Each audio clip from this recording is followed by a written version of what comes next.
Hi Ravi గారు. నమస్తే sir. నమస్తే సార్. మీ దగ్గరికి ఒక సరదా డిస్కషన్ కోసం వచ్చా. అంటే సరదా అని కూడా కాదు, యాక్చువల్గా చెప్పాలంటే సీరియస్ డిస్కషనే. ఓహ్! మనం మామూలుగా ఏదైనా సినిమా ఉన్నప్పుడు లేదా అకేషన్ ఉన్నప్పుడు ఏదో మాట్లాడుకుంటూ ఉంటాం. ఆ సినిమా మీద మాట్లాడదు, లేదా కొంచెం ఒకటి రెండు జనరల్ టాపిక్. బట్ ఇది అలా కాదు. ఇది ఎలాగంటే, సో డిసెంబర్ ఎండింగ్ వచ్చాం, ఆల్మోస్ట్ 1 year కంప్లీట్ అయిపోయింది, ఇంకొక 4-5 days. ఈ టైంలో ఎప్పుడూ లేనట్టుగా ఈసారి మీ మేకర్స్కి, మీరు డైరెక్టర్, రైటరు, యాక్టర్, ఎవ్రీథింగ్ కాబట్టి జనాల తాలూకా పల్స్ అర్థమవుతుందా? అసలు దాని జనాల పల్స్ పట్టుకోగలుగుతున్నామా? సినిమా ఇండస్ట్రీ ఏ దిశగా వెళ్తోంది?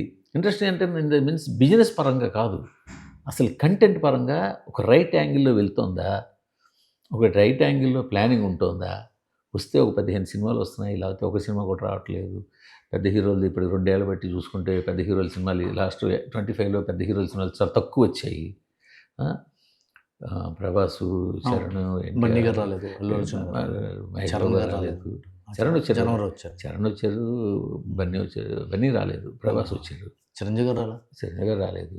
సో ఇలాగా ఇదంతా కూడా ఒక ఈ 25వ సంవత్సరం చూసుకుంటే 2025 కొంచెం ఒక డిఫరెంట్ ఇయర్. అవును.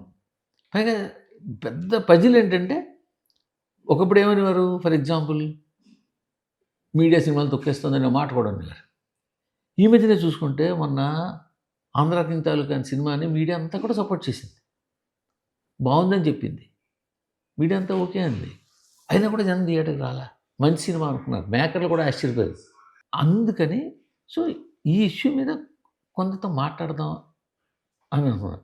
మిమ్మల్ని వన్ ఆఫ్ ది అందులో ఎందుకు ఎంచుకున్నదంటే, మీరు బేసిక్గా రైటర్ కూడా, మీరు రైటర్గా మీలో ఇంకొక వెర్స్టాలిటీ ఏంటంటే, నేను ఎందుకంటే సరే సినిమా రైటర్లు అందరూ పెద్ద పెద్ద రైటర్లు, గొప్ప గొప్ప రైటర్లు, పెద్ద పెద్ద రైటర్లు అందరూ ఉన్నారు. బట్ మీరు టీవీ షోస్ బ్యాకప్ చేస్తున్నారు. మన అన్స్టాపుల్ కానీ, మన జగపతి బాబు గారిది ఇది కానీ చేశారు, వెబ్ సిరీస్లు చేస్తున్నారు, మెయిన్ స్ట్రీమ్ రేటింగ్ చేస్తున్నారు, యాక్టింగ్ చేస్తున్నారు. సో ఇలాగా అన్ని రంగాల్ని చూస్తున్నారు. తెల్లారు లేచి బాంబే వెళ్తున్నారు నెలకు ఒకసారైనా. సో అన్ని రంగాల్ని చూస్తున్నారు, ఏం జరుగుతుంది అన్నది ఒక అసెస్మెంట్ మీకు ఉండి ఉంటుంది. సో దీని మీద మాట్లాడదామని పిలిచాను. చెప్పండి సార్. 100% sir, thank you. నా నుంచి ఏదంటే నేను చెప్పగలనని మీరు ఉద్దేశం తీసుకున్నందుకు వెరీ థ్యాంక్ఫుల్ ఫర్ దట్. ఈ సంవత్సరం సినిమాలో చూసుకుంటానండి, సంక్రాంతికి వస్తున్నాం, సూపర్ హిట్ బ్లాక్ బస్టర్ 300 కోట్లు కలెక్ట్ చేసింది.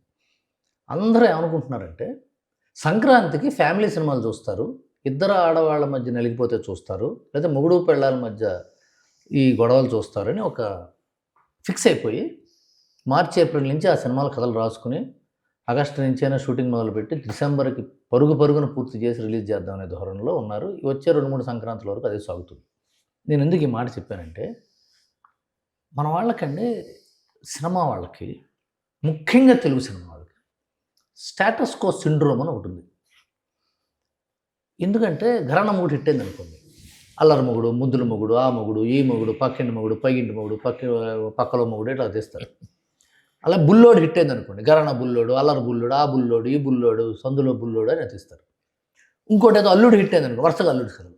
మనకేంటంటే ఇది హిట్ అయితే అమ్మయ్యా మనకు దొరికేసిందిరా, మంత్రదండం, ఒక రూట్ దొరికిందిరా అనే ధోరణిలో వెళ్తారు. ఇది స్టేటస్ కో సిండ్రోమ్.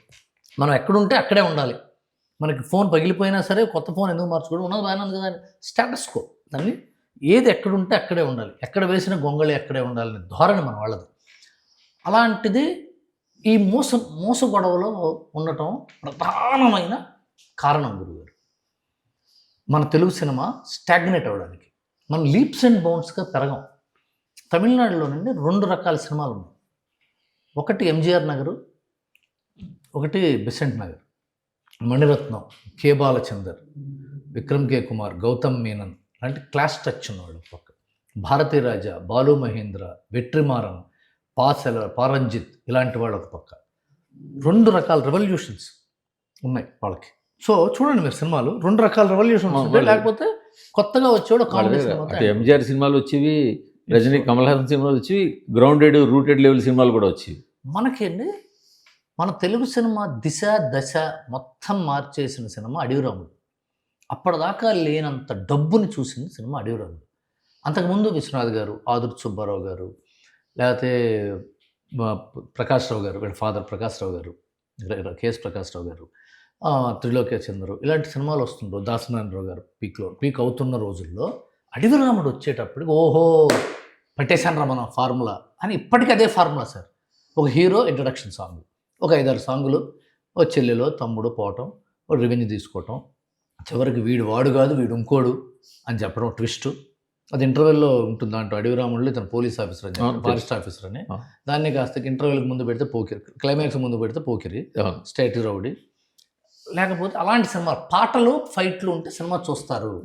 ఒక కమర్షియల్ ఫార్ములా. ఎక్కడో పీఠభూమి మీద ఉన్న తెలుగు పాటని నేలకు తీసుకొచ్చేయాలి అని ఆ సినిమా పాటలు భాష మారిపోయింది. మీరు అడవిరాముడి తర్వాత పాటల భాష మారిపోయింది. ఎప్పుడో ఒకసారి మేఘ సందేశమో శంకరాభరణం వచ్చినా సరే ఎక్కువ ఈజీ ఇది కదా, ఎక్కువ అక్కడ ఆరేసుకోబోయే అన్న తర్వాత ఓలం మీ తిక్కరేగింద దాకా వెళ్ళిపోయింది.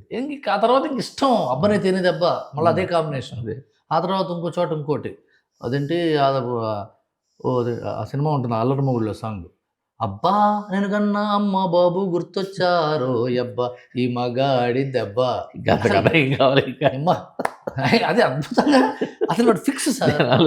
ఆనందంగా పాడేసుకున్నారు. ఆడవాళ్ళని పాడమన్నారు, ఒక్కది ఆడదే పాడలా, మగాడే పాడుకున్నాడు. ఏంటో కర్మ. ఇలా మనకి మోస అలవాటు సార్. ఈ మోస జనం చూశారు. ఎందుకంటే ఇదివరకు జీతం వస్తే మా నాన్న జీతగాడే, చాలామంది జీతగాళ్ళే, అందరూ సంపాదించు వ్యాపారస్తులు జీతగాళ్ళే ఒక రకంగా. బెజవాడలో నేను పెరిగాను. ఇదివరకు విజయవాడ ఇస్ బిజినెస్ సిటీ. ఆ చుట్టుపక్కల గ్రామాలన్నిటికీ విజయవాడ సెంటర్. రాజకీయంగా, సినిమా పరంగా, వాణిజ్యంగా అన్నిటికీ విజయవాడ సెంటర్ కదా. సోమవారం పొద్దున్న నుంచి శనివారం సాయంత్రం దాకా కిటకిటలాడిపోయే బెజవాడ ఆదివారం సినిమాలు తక్కువ నిర్మానుష్యంగా ఉండేది. హీరో హోండానో ఏదో లోనానో పెళ్ళాన్ని ఎక్కించుకుని ఒక వెల్కమ్ హోటల్లోనో మనోరమ హోటల్లోనో భోజనం చేసి ఒక సినిమా చూసి ఇంటికి వచ్చేవాడు. వాళ్ళకి వేరే ఆట విడుపు లేదు.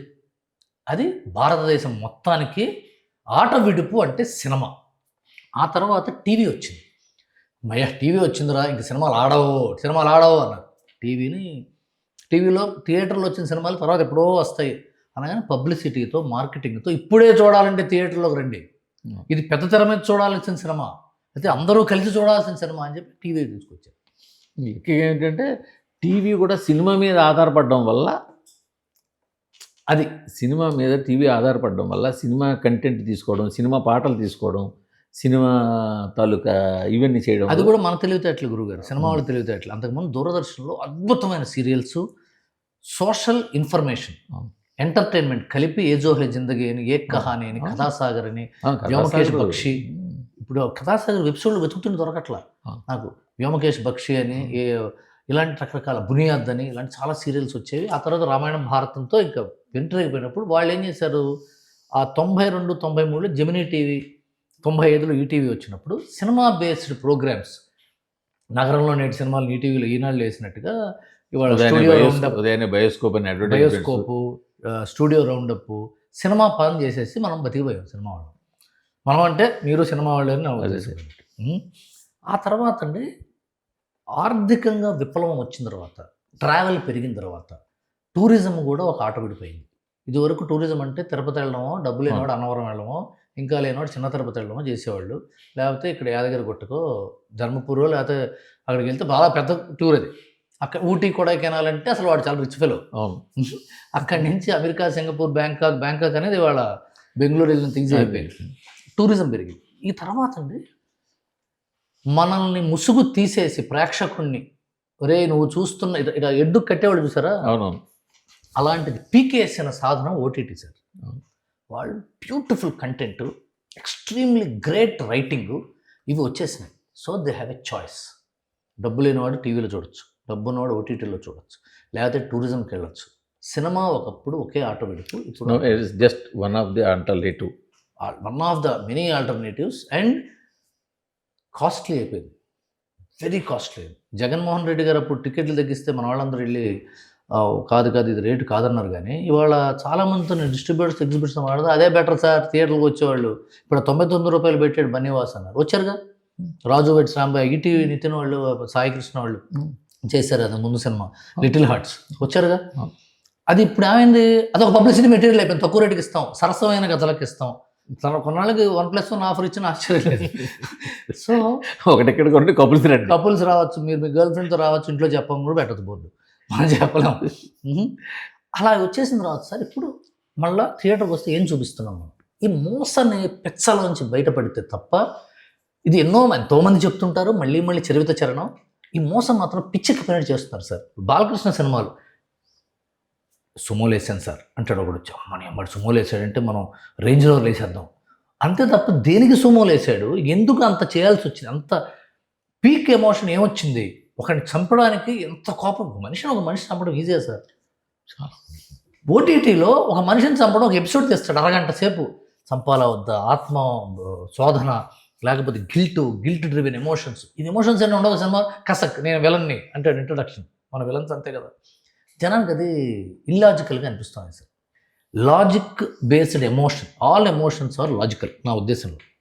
మనకి పిల్లాడు రోడ్డుని పడిపోయాడు అనుకోండి, హర్రే పడిపోయాడు. అదే మన కొడుకు పడిపోతే ఇల్లు వాకిలు ఏకం చేసి వాడిని కొట్టి వీడిని కొట్టి కొడుకు ఎందుకు పడిపోయాడని వాడిని కొడుకోసారి కొట్టి ఇల్లాడిపోతాం కదా. అంటే ఎమోషన్కి లాజిక్ ఉంది. ఇప్పుడు థియేటర్లో ఎక్స్పెక్ట్ చేస్తారు ఎమోషన్కి లాజిక్ లేకపోతే, ఎమోషన్ ఉండాలండి అంటారు, అలాంటి లాజిక్ లేదు అసలు చూడట్లేదు. అది ఈ సంవత్సరం గట్టిగా బుద్ధొచ్చేట్టు చెప్పింది. ఇప్పుడు దేశభక్తి సినిమాల్లో కూడా చాలా డ్రివెన్ సినిమాలు ఆడుతున్నాయి. దురంధర్ చాలా గొప్పగా చెప్పాడు. దురంధర్ వాడికి ఒక గతం ఉంది, ఆ గతంలో వాడికి ఒక పెయిన్ ఉంది, వాడి తల్లి వాడి చెల్లి చచ్చిపోయారు, అలాంటి వాడు ఉరిశిక్ష పడింది వాడికి, అలాంటి వాడు అది చేస్తున్నాడు అంటే నీ అమ్మ ఇది ఉందిరా అదేంటో అని ఎక్స్ట్రావెగెన్జాలో చూపించాడు దురంధర్. థ్రిల్ అయిపోతాం, మీరు చూసే ఉంటారు దురంధర్, ఇంకా వెళ్ళలేదు, లైన్ బ్లాక్ అయిపోతుంది sir. He has taken the bar to an upper level, next level. ఇప్పుడు నెక్స్ట్ వచ్చే బీభత్స భయానక మాస్ డైరెక్టర్లు అందరూ దాని బస్లో ఇలా చెప్పాలంటే ఈ సంవత్సరం ఒక టిపికల్, ఇప్పుడు మీరు ఇందాక అన్నారు ఏంటి, చెన్నైలో ప్యారలల్గా 2 రకాల సినిమాలు ఉండేవి. ఇప్పుడు ఈ సంవత్సరం తెలుగు కూడా అలాంటి పరిస్థితి కొంతవరకు వచ్చింది. యంగ్ డైరెక్టర్స్, కొత్త వాళ్ళు, చిన్న డైరెక్టర్స్, గట్టిగా 25 ఏళ్ళు లేని వాళ్ళు, 30 ఏళ్ళు లేని వాళ్ళు చక్క మంచి రూటెడ్ కథలు తీసుకుని 2 కోట్లలో, 1.5 కోట్లలో, 2.5 కోట్లలో మంచి సినిమాలు తీసి చూపించారు. ఒక 5-6 సినిమాలు మంచి సినిమాలు వచ్చాయి.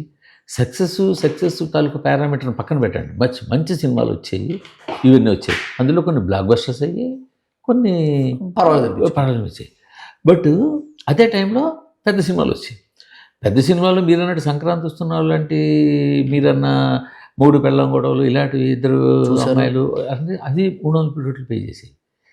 ఈ ప్యారలల్ సినిమాలు వస్తున్నాయి, ఇవి వస్తున్నాయి. ఇప్పుడు నెక్స్ట్ ఇయర్ ఈ ఎక్స్పీరియన్స్ తోటి మేకర్స్ ఎలా వెళ్ళబోతున్నారంటారు సార్? ఒకటి తేటతెల్లమైపోయిన విషయం ఏంటంటే, మధ్య రకం మధ్యతరగతి సినిమాలు లేవు ఇంకా. అది మెయిన్ పాయింట్. అంటే మీరు 2 చెప్పారు, మధ్య రకం మధ్యతరగతి సినిమాలే లేవు అని అంటున్నారు.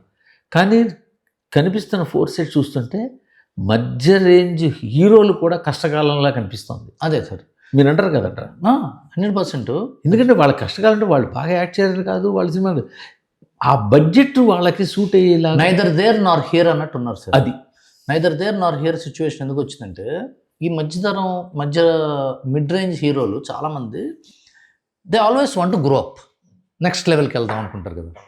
నెక్స్ట్ లెవెల్కి వెళ్దాం అనుకున్నప్పుడు వాళ్ళకున్న బెంచ్ మార్క్ ఏంటి, నెక్స్ట్ లెవెల్ హీరోలు చేసిన సినిమాలు చేయాలి, ఆ కథలు చేయటము, ఆ స్కేల్ చేయటము. సో స్కేలప్ చేసుకుందాం. ఈ సంవత్సరం నాకు X అమౌంట్ కలెక్ట్ చేసిందంటే X+2తో చేద్దాం, X+Yతో చేద్దాం, దాన్ని మనం గార్నర్ చేద్దాం అనే ఒక సిస్టమ్ అలవాటు పడిపోయాం మనం. ఇది ఇప్పుడు కాదు సార్, రామారావు గారు, నాగేశ్వరరావు ఉన్నప్పటి నుంచి మిడ్ రేంజ్ వాళ్ళు నెక్స్ట్ రేంజ్కి ఎలా వెళ్ళాలనే గొడవే కదా, ఇది ఎప్పుడు ఉండేది. సో మధ్య స్థాయి వాళ్ళ కథల్లో ఏమవుతుందంటే ఇమిటేషన్ ఉంటుంది. అంటే వాళ్ళు పెద్దవాళ్ళు చేసిందే మళ్ళీ చేద్దాం, ఆ ఇమిటేషన్ ఉంటుంది. ఇమిటేషన్ ఉన్నప్పుడు ఏమవుతుంది, మనం డూప్లికేట్ సెంట్లు అమ్మినట్టుగా డూప్లికేట్ కలర్, రేబాన్ కళ్ళజోళ్ళు అమ్ముతారు చూసారా, ఫస్ట్ కాపీ అంటారు వాళ్ళు, కొత్తగా యాజ్ ఇట్ ఈస్గా ఉంటుంది. ఇప్పుడు ఈ రోజుల్లో కొత్త పేరు అది, ఫస్ట్ కాపీ అంటే, ఫస్ట్ కాపీ డూప్లికేట్. సో నాకు ఆల్రెడీ నేను పెద్ద స్థాయిలో గొప్పగా చూస్తున్నప్పుడు దాని యొక్క స్థాయి, కింద స్థాయిని ఎందుకు చూడాలి, నేను చూడను. కింద వాడు ఏం చేస్తున్నాడు, ఈ మధ్యతరగతి సినిమా వాళ్ళు ఈ కథను ఒప్పుకోరు, పెద్దంతా మనం చేయలేం. సో వాళ్ళకున్న దాంట్లో వాడి గుట్టుగా కాపురం చేసుకుంటున్నట్టుగా ఆ 2 కోట్లు వాళ్ళ ఊళ్ళోనే మరి నీ కెమెరా ఎవరా, నీ సొంత ఎవరా, నీ ఇల్లు ఎవరా అని. ఇప్పుడు రాజు వెడ్స్ రాంబాయ్ సినిమా చూస్తే క్రేను ట్రాలీ లేకుండా సినిమా చేస్తాడు సార్. అసలు ఏం లేదు, మన వాళ్ళు డ్రోను, క్రేను, ట్రాలీ, జింబా గింబా ఇవన్నీ లేకపోతే చేయం కదా అసలు.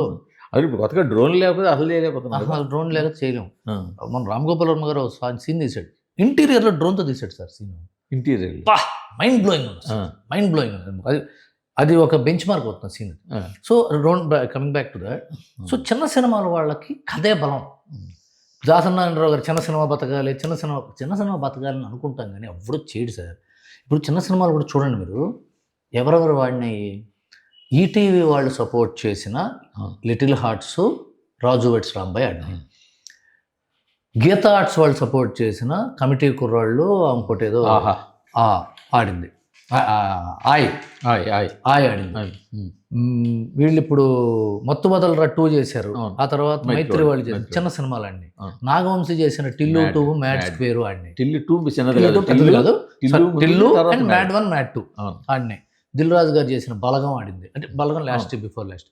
సో ఇది పెద్ద సంస్థలు చేస్తున్న చిన్న సినిమాలు ఆడుతున్నాయి కానీ నిజంగా చిన్నవాళ్ళు చేసిన చిన్న సినిమా ఆడదు. అంటే చిన్నవాళ్ళు చేసిన చిన్న సినిమా ఆడకపోవడం అంటే మార్కెటింగ్ లేకపోవడం. మొన్న village pre wedding show sir, నేను స్టేజ్ మీద చెప్పే సినిమా అది అద్భుతం. చూస్తే చాలా బాగుంది. మీడియా కూడా అసలు దానికి యునానిమస్గా సపోర్ట్ చేసి మంచి రేటింగ్లు ఇచ్చి అన్నీ చేస్తే థియేటర్లో సరిగ్గా దాన్ని చేయలేకపోయిందంటే బికాస్ ఆఫ్ మీరు చెప్పింది బ్యాకింగ్ లేకపోవడం. పెద్ద సంస్థలు చిన్న సినిమాలు చేశాను అనుకోండి సార్, ఆ పెద్ద సంస్థలో చేస్తున్న హీరోల్ని, ఆ హీరోయిన్లని, లేకపోతే కమెడియన్స్ని, లేకపోతే డైరెక్టర్ వాళ్ళకి అడ్వాన్స్ ఇచ్చిన డైరెక్టర్ని పిలిచి కాసేపు మాట్లాడిన సినిమా మీద అంటారు. వాళ్ళు మొహమాటంతోనో నచ్చో బ్రహ్మాండంగా ఉంది, సినిమా బతకాలి, పెద్దవాళ్ళు అవ్వాలి చేతులు. అక్కడ ఇంకొక అడ్వాంటేజ్ అంటే పెద్ద బ్యానర్ ఒక చిన్న సినిమా తీస్తే కనుక ఒకటి క్వాలిటీ క్వాంటిటీ ఇవన్నీ కూడా చెక్ చేసి ఉంటారు. ప్లస్ వాళ్ళ దగ్గర ఉన్న మిగతా మీరన్న అడ్వాన్స్లు ఇచ్చిన డైరెక్టర్లు, మ్యూజిక్ డైరెక్టర్లు, మార్కెటింగ్ వాళ్ళ తాలూకా ఎక్స్పర్టైజ్ కూడా ఇందులో కొంచెం యూజ్ చేస్తారు. చూసి ఇప్పుడు నాగవంశీ గారు చేస్తున్నారు అనుకోండి సార్, ఆయన దగ్గర ఉన్న వాళ్ళు ఎవరో ఒకళ్ళు చూసి చెప్తారు కదా, అవసరం బ్యాక్గ్రౌండ్స్లో మార్చి తమను కొంచెం చేసి పెట్టు, 4 దెబ్బలు నువ్వే అంటారు తమను. అది ఉంది సార్. అది చిన్న సినిమా బతకడానికి ఒక విండో ఇప్పుడు ఈటీవీ వాళ్ళు ఉన్నారు. అది మాత్రం చాలా మంచి, ఈ సంవత్సరం వచ్చిన ఒక మంచి పరిణామం ఏంటంటే ఈటీవీ వాళ్ళు 2 కోట్ల రూపాయల సినిమాలని ఎంకరేజ్ చేయడం అన్నది, సబ్జెక్టులను వాళ్ళే చూజ్ చేసి ఇస్తున్నారు. ప్రొడ్యూసర్ కమిషన్ ప్రాజెక్ట్స్ ఇచ్చి ఏదైనా సరే దానివల్ల కొత్త టాలెంట్, కొత్త సినిమాలు వస్తున్నాయి కదా. అన్నపూర్ణ సంస్థ, సురేష్ బాబు గారి సంస్థ, రామానాయుడు గారి కంపెనీ, గీతా ఆర్ట్ సంస్థ, రాజు గారు, మైత్రి గారు, వీళ్ళందరూ ఆ స్టూడియో మోడల్ని తీసుకురావాలి సార్. స్టూడియో మోడల్ అంటే ఈటీవీ చేస్తున్న మోడల్. మేము ఒక కథ ఎంచుకున్నాం, ఒక లైన్ ప్రొడ్యూసర్ నువ్వురా, మేము ఇప్పుడు నేను వెళ్ళాను అనుకోండి సార్, నాకు రేటు చెప్తాడు ఓ వెండర్. అదే రాజుగారు వెళ్తే ఎప్పుడు అనుకున్నట్టే సార్ అంటాడు. వీళ్ళు అడగరు రేటు, వాళ్ళు చెప్పరు, వాళ్ళ ఖాతాల్లోకి వెళ్ళిపోతుంటాయి. వాళ్ళు ఏంటి పెద్ద వెండర్స్ దగ్గరే ఎక్విప్మెంట్ తీసుకుంటారు. యాక్చువల్గా ఇది నాగవంశీ అన్నట్టున్నాడు స్టేజ్ మీద. అన్నాడా? ఇది నాగవంశీ అన్నట్టున్నాడు. నాగవంశీ మైత్రి రవి అన్నాడు అనుకుంటాను. మేము తీస్తే షెడ్యూల్కి ఎంత అవుతుందో మొత్తం సినిమా తీసేస్తున్నారు ఆ డబ్బులతోటి. ఎందుకు వాళ్ళేంటే పెద్ద స్కేల్ అనుకుని దిగారు వాళ్ళు. మామూలు చిన్న సినిమాలు వీళ్ళు ఎలా 2-2.5 కోట్లతో తీస్తున్నారంటే మేము ఒక షెడ్యూల్కి అయిపోతుంది ఈ డబ్బులు. మీరు అన్నదే, ఎందుకంటే మీ చెయ్యి అలవాటు అయిపోతుంది సార్. అసలు ఆ కన్ను అలవాటు. ఇప్పుడు మనం ఎడిటింగ్ రూమ్లో ఇక్కడ ఎడిటింగ్ రూమ్ ఉంది సార్. ఈ ఎడిటింగ్ రూమ్లో ప్రశాంత్ నీళ్ళు ఫైట్ చూసిచ్చాను నేను బయటికి. డైరెక్టర్ గారు హక్ చేసుకుని ఎత్తాం, కింద పడేసాం, వచ్చాం. చిన్న సినిమా తీసుకుంటున్నాను సార్ మీరు చూడండి అంటే ఆ తొంగి చూసి ఏదో ఒకటి కానీ అంటాం కదా, చూడకూడదు. ఆ కన్ను ఏమో ఒప్పుకోదు. అది సరే, అది మేకర్లకి ఇలా ఉంది మీరు చెప్పింది, మేకర్స్ వరకు. బట్ ఆ విచక్షణ ఆడియన్స్ కూడా అసలు లేదు సార్. ఆడియన్స్ అనేవాళ్ళు ఎంత గొప్పవాళ్ళు అంటే సార్, వాళ్ళకి 100 పనులు ఉంటాయి. మనం ప్రేక్షకులను దృష్టిలో పెట్టుకు సినిమా తీస్తాను ఒక్కడన్నాడండి స్టేజ్ మీద ఈ మధ్యకాలంలో. ఒక్క ఫ్యాన్స్ని దృష్టిలో పెట్టుకుని, ఫ్యాన్స్కి ఉర్రూతులవుతుంది. ఫ్యాన్స్ మీరు నూనె షో మీ ఫ్యాన్స్ని దృష్టిలో పెట్టుకు చేసాం, ఫ్యాన్స్ కోసం చేసామని ప్రతివాడు ఫ్యాన్స్ అంటారు. కానీ ప్రేక్షకులు ఒక్కడన్నాడండి. మీరు ఇంటర్వ్యూకి వెళ్తారు, మహాసముద్రం ఒడ్డుకు కొట్టుకొచ్చే నొరగలాంటి వాళ్ళు సార్ ఫ్యాన్స్. ఆ వెనకాల ఉన్న మహాసముద్రం ప్రజలు. వాళ్ళ కోసం సినిమా తీయడు. నిన్న అనిల్ రావుపూడి చాలా మంచి మాట అన్నాడు. ఎవరో మొన్న ఇంటర్వ్యూలో వన్ ఆఫ్ ది జర్నలిస్టులు అడిగారు, ఏమండి యూఎస్లో సోమవారం రిలీజ్ చేస్తే ఇది ఇబ్బంది కదా, సమ్ ఎలా ప్లాన్ చేశారు అది ఇది అని అడిగితే, అది నేను చూసుకోనండి, ప్రొడ్యూసర్లు చూసుకుంటారు, బట్ నేను ఓపెనింగ్ కోసం కాదు సార్, లాంగ్ రన్ కోసం చూస్తున్నాను సినిమా అన్నాడు. అది ఎంత మంచి మాట అంటే, నేను మీకు సినిమా మీద నమ్మకం ఉంటే వర్డ్ ఆఫ్ మౌత్ తీసుకొస్తుంది జనాన్ని. నువ్వు ప్రజల కోసం ఒక్కడి సినిమా తీయడు సార్, సిట్టింగ్స్లో అండి, స్టోరీ డిస్కషన్లో, సార్ రేపు మిడ్ నైట్ షో శ్రీరాములో ఈ సీన్కి ఉంటుంది సార్ అంటాడు. తెల్లారితే ఉండదా? తెల్లారితే ఉండదా? నువ్వు మిడ్ నైట్ షోకు ప్రివ్యూల కోసం చూస్తావండి, కాగితాలు వేసేవాళ్ళ కోసం. కానీ మీరు అంటే ఈ మాట అన్నారు కాబట్టి ఈ టైపు చుట్టూ చేసి ఈ భజన చేసే జనాల వల్లే సగం సినిమాలు సంగమైపోతారేమో కదా. అసలు వాళ్ళు భజన చేయరు సార్, వాళ్ళు నిజాయితీగా అంటారు. వాళ్ళ బ్రెయిన్ అంతే. అంతేనా? వాళ్ళ బ్రెయిన్ అంతే. అసలు వాళ్ళ పాపం వాళ్ళు భజన చేయరు, వాళ్ళ బ్రెయిన్ అంతే. ఎందుకంటే అది చూసే వచ్చారు వాళ్ళు ఎప్పటికవుతారు సార్ వాళ్ళు. సార్ హీరోలు కూడా భ్రమల్లో ఉంచుతారు కదా సార్ ఈ స్టేజ్ల మీద మాట్లాడి. హీరోలు ఇదివరకు అయితే భ్రమంలో ఉండేవాళ్ళు సార్. ఇప్పుడు అందరూ Twitter, social media, great Andhra అన్నీ చూస్తున్నారు, వాళ్ళకి క్లారిటీలు వచ్చేస్తాయి, ప్రాబ్లం లేదు. అందరూ ఇప్పుడు సార్ హీరోలు భ్రమలో ఉంటే అందరికంటే ఎక్కువ భ్రమలో ఉండేవాడు ఎవరు తెలుసా అండి? ఆశావాది. వాడు ప్రొడ్యూసర్ ప్రతి వాడు డబ్బు పోగొట్టుందని రాడుగా. సినిమా డబ్బులు వస్తేనే వస్తాడు, అయితే లేకపోతే పాపులారిటీ వస్తూనే వస్తాడు. లేకపోతే 4 పాపులారిటీ అయితే వాడికి రియల్ ఎస్టేట్ వ్యాపారం, పొలిటికల్ వ్యాపారం ఉంటే అది సపోర్ట్ అవుతుంది, సినిమా పోస్టర్ వేసుకున్నాం, ఫెమిలియారిటీ, రికాల్ వాల్యూ ఉంటుంది, వస్తారు కదా.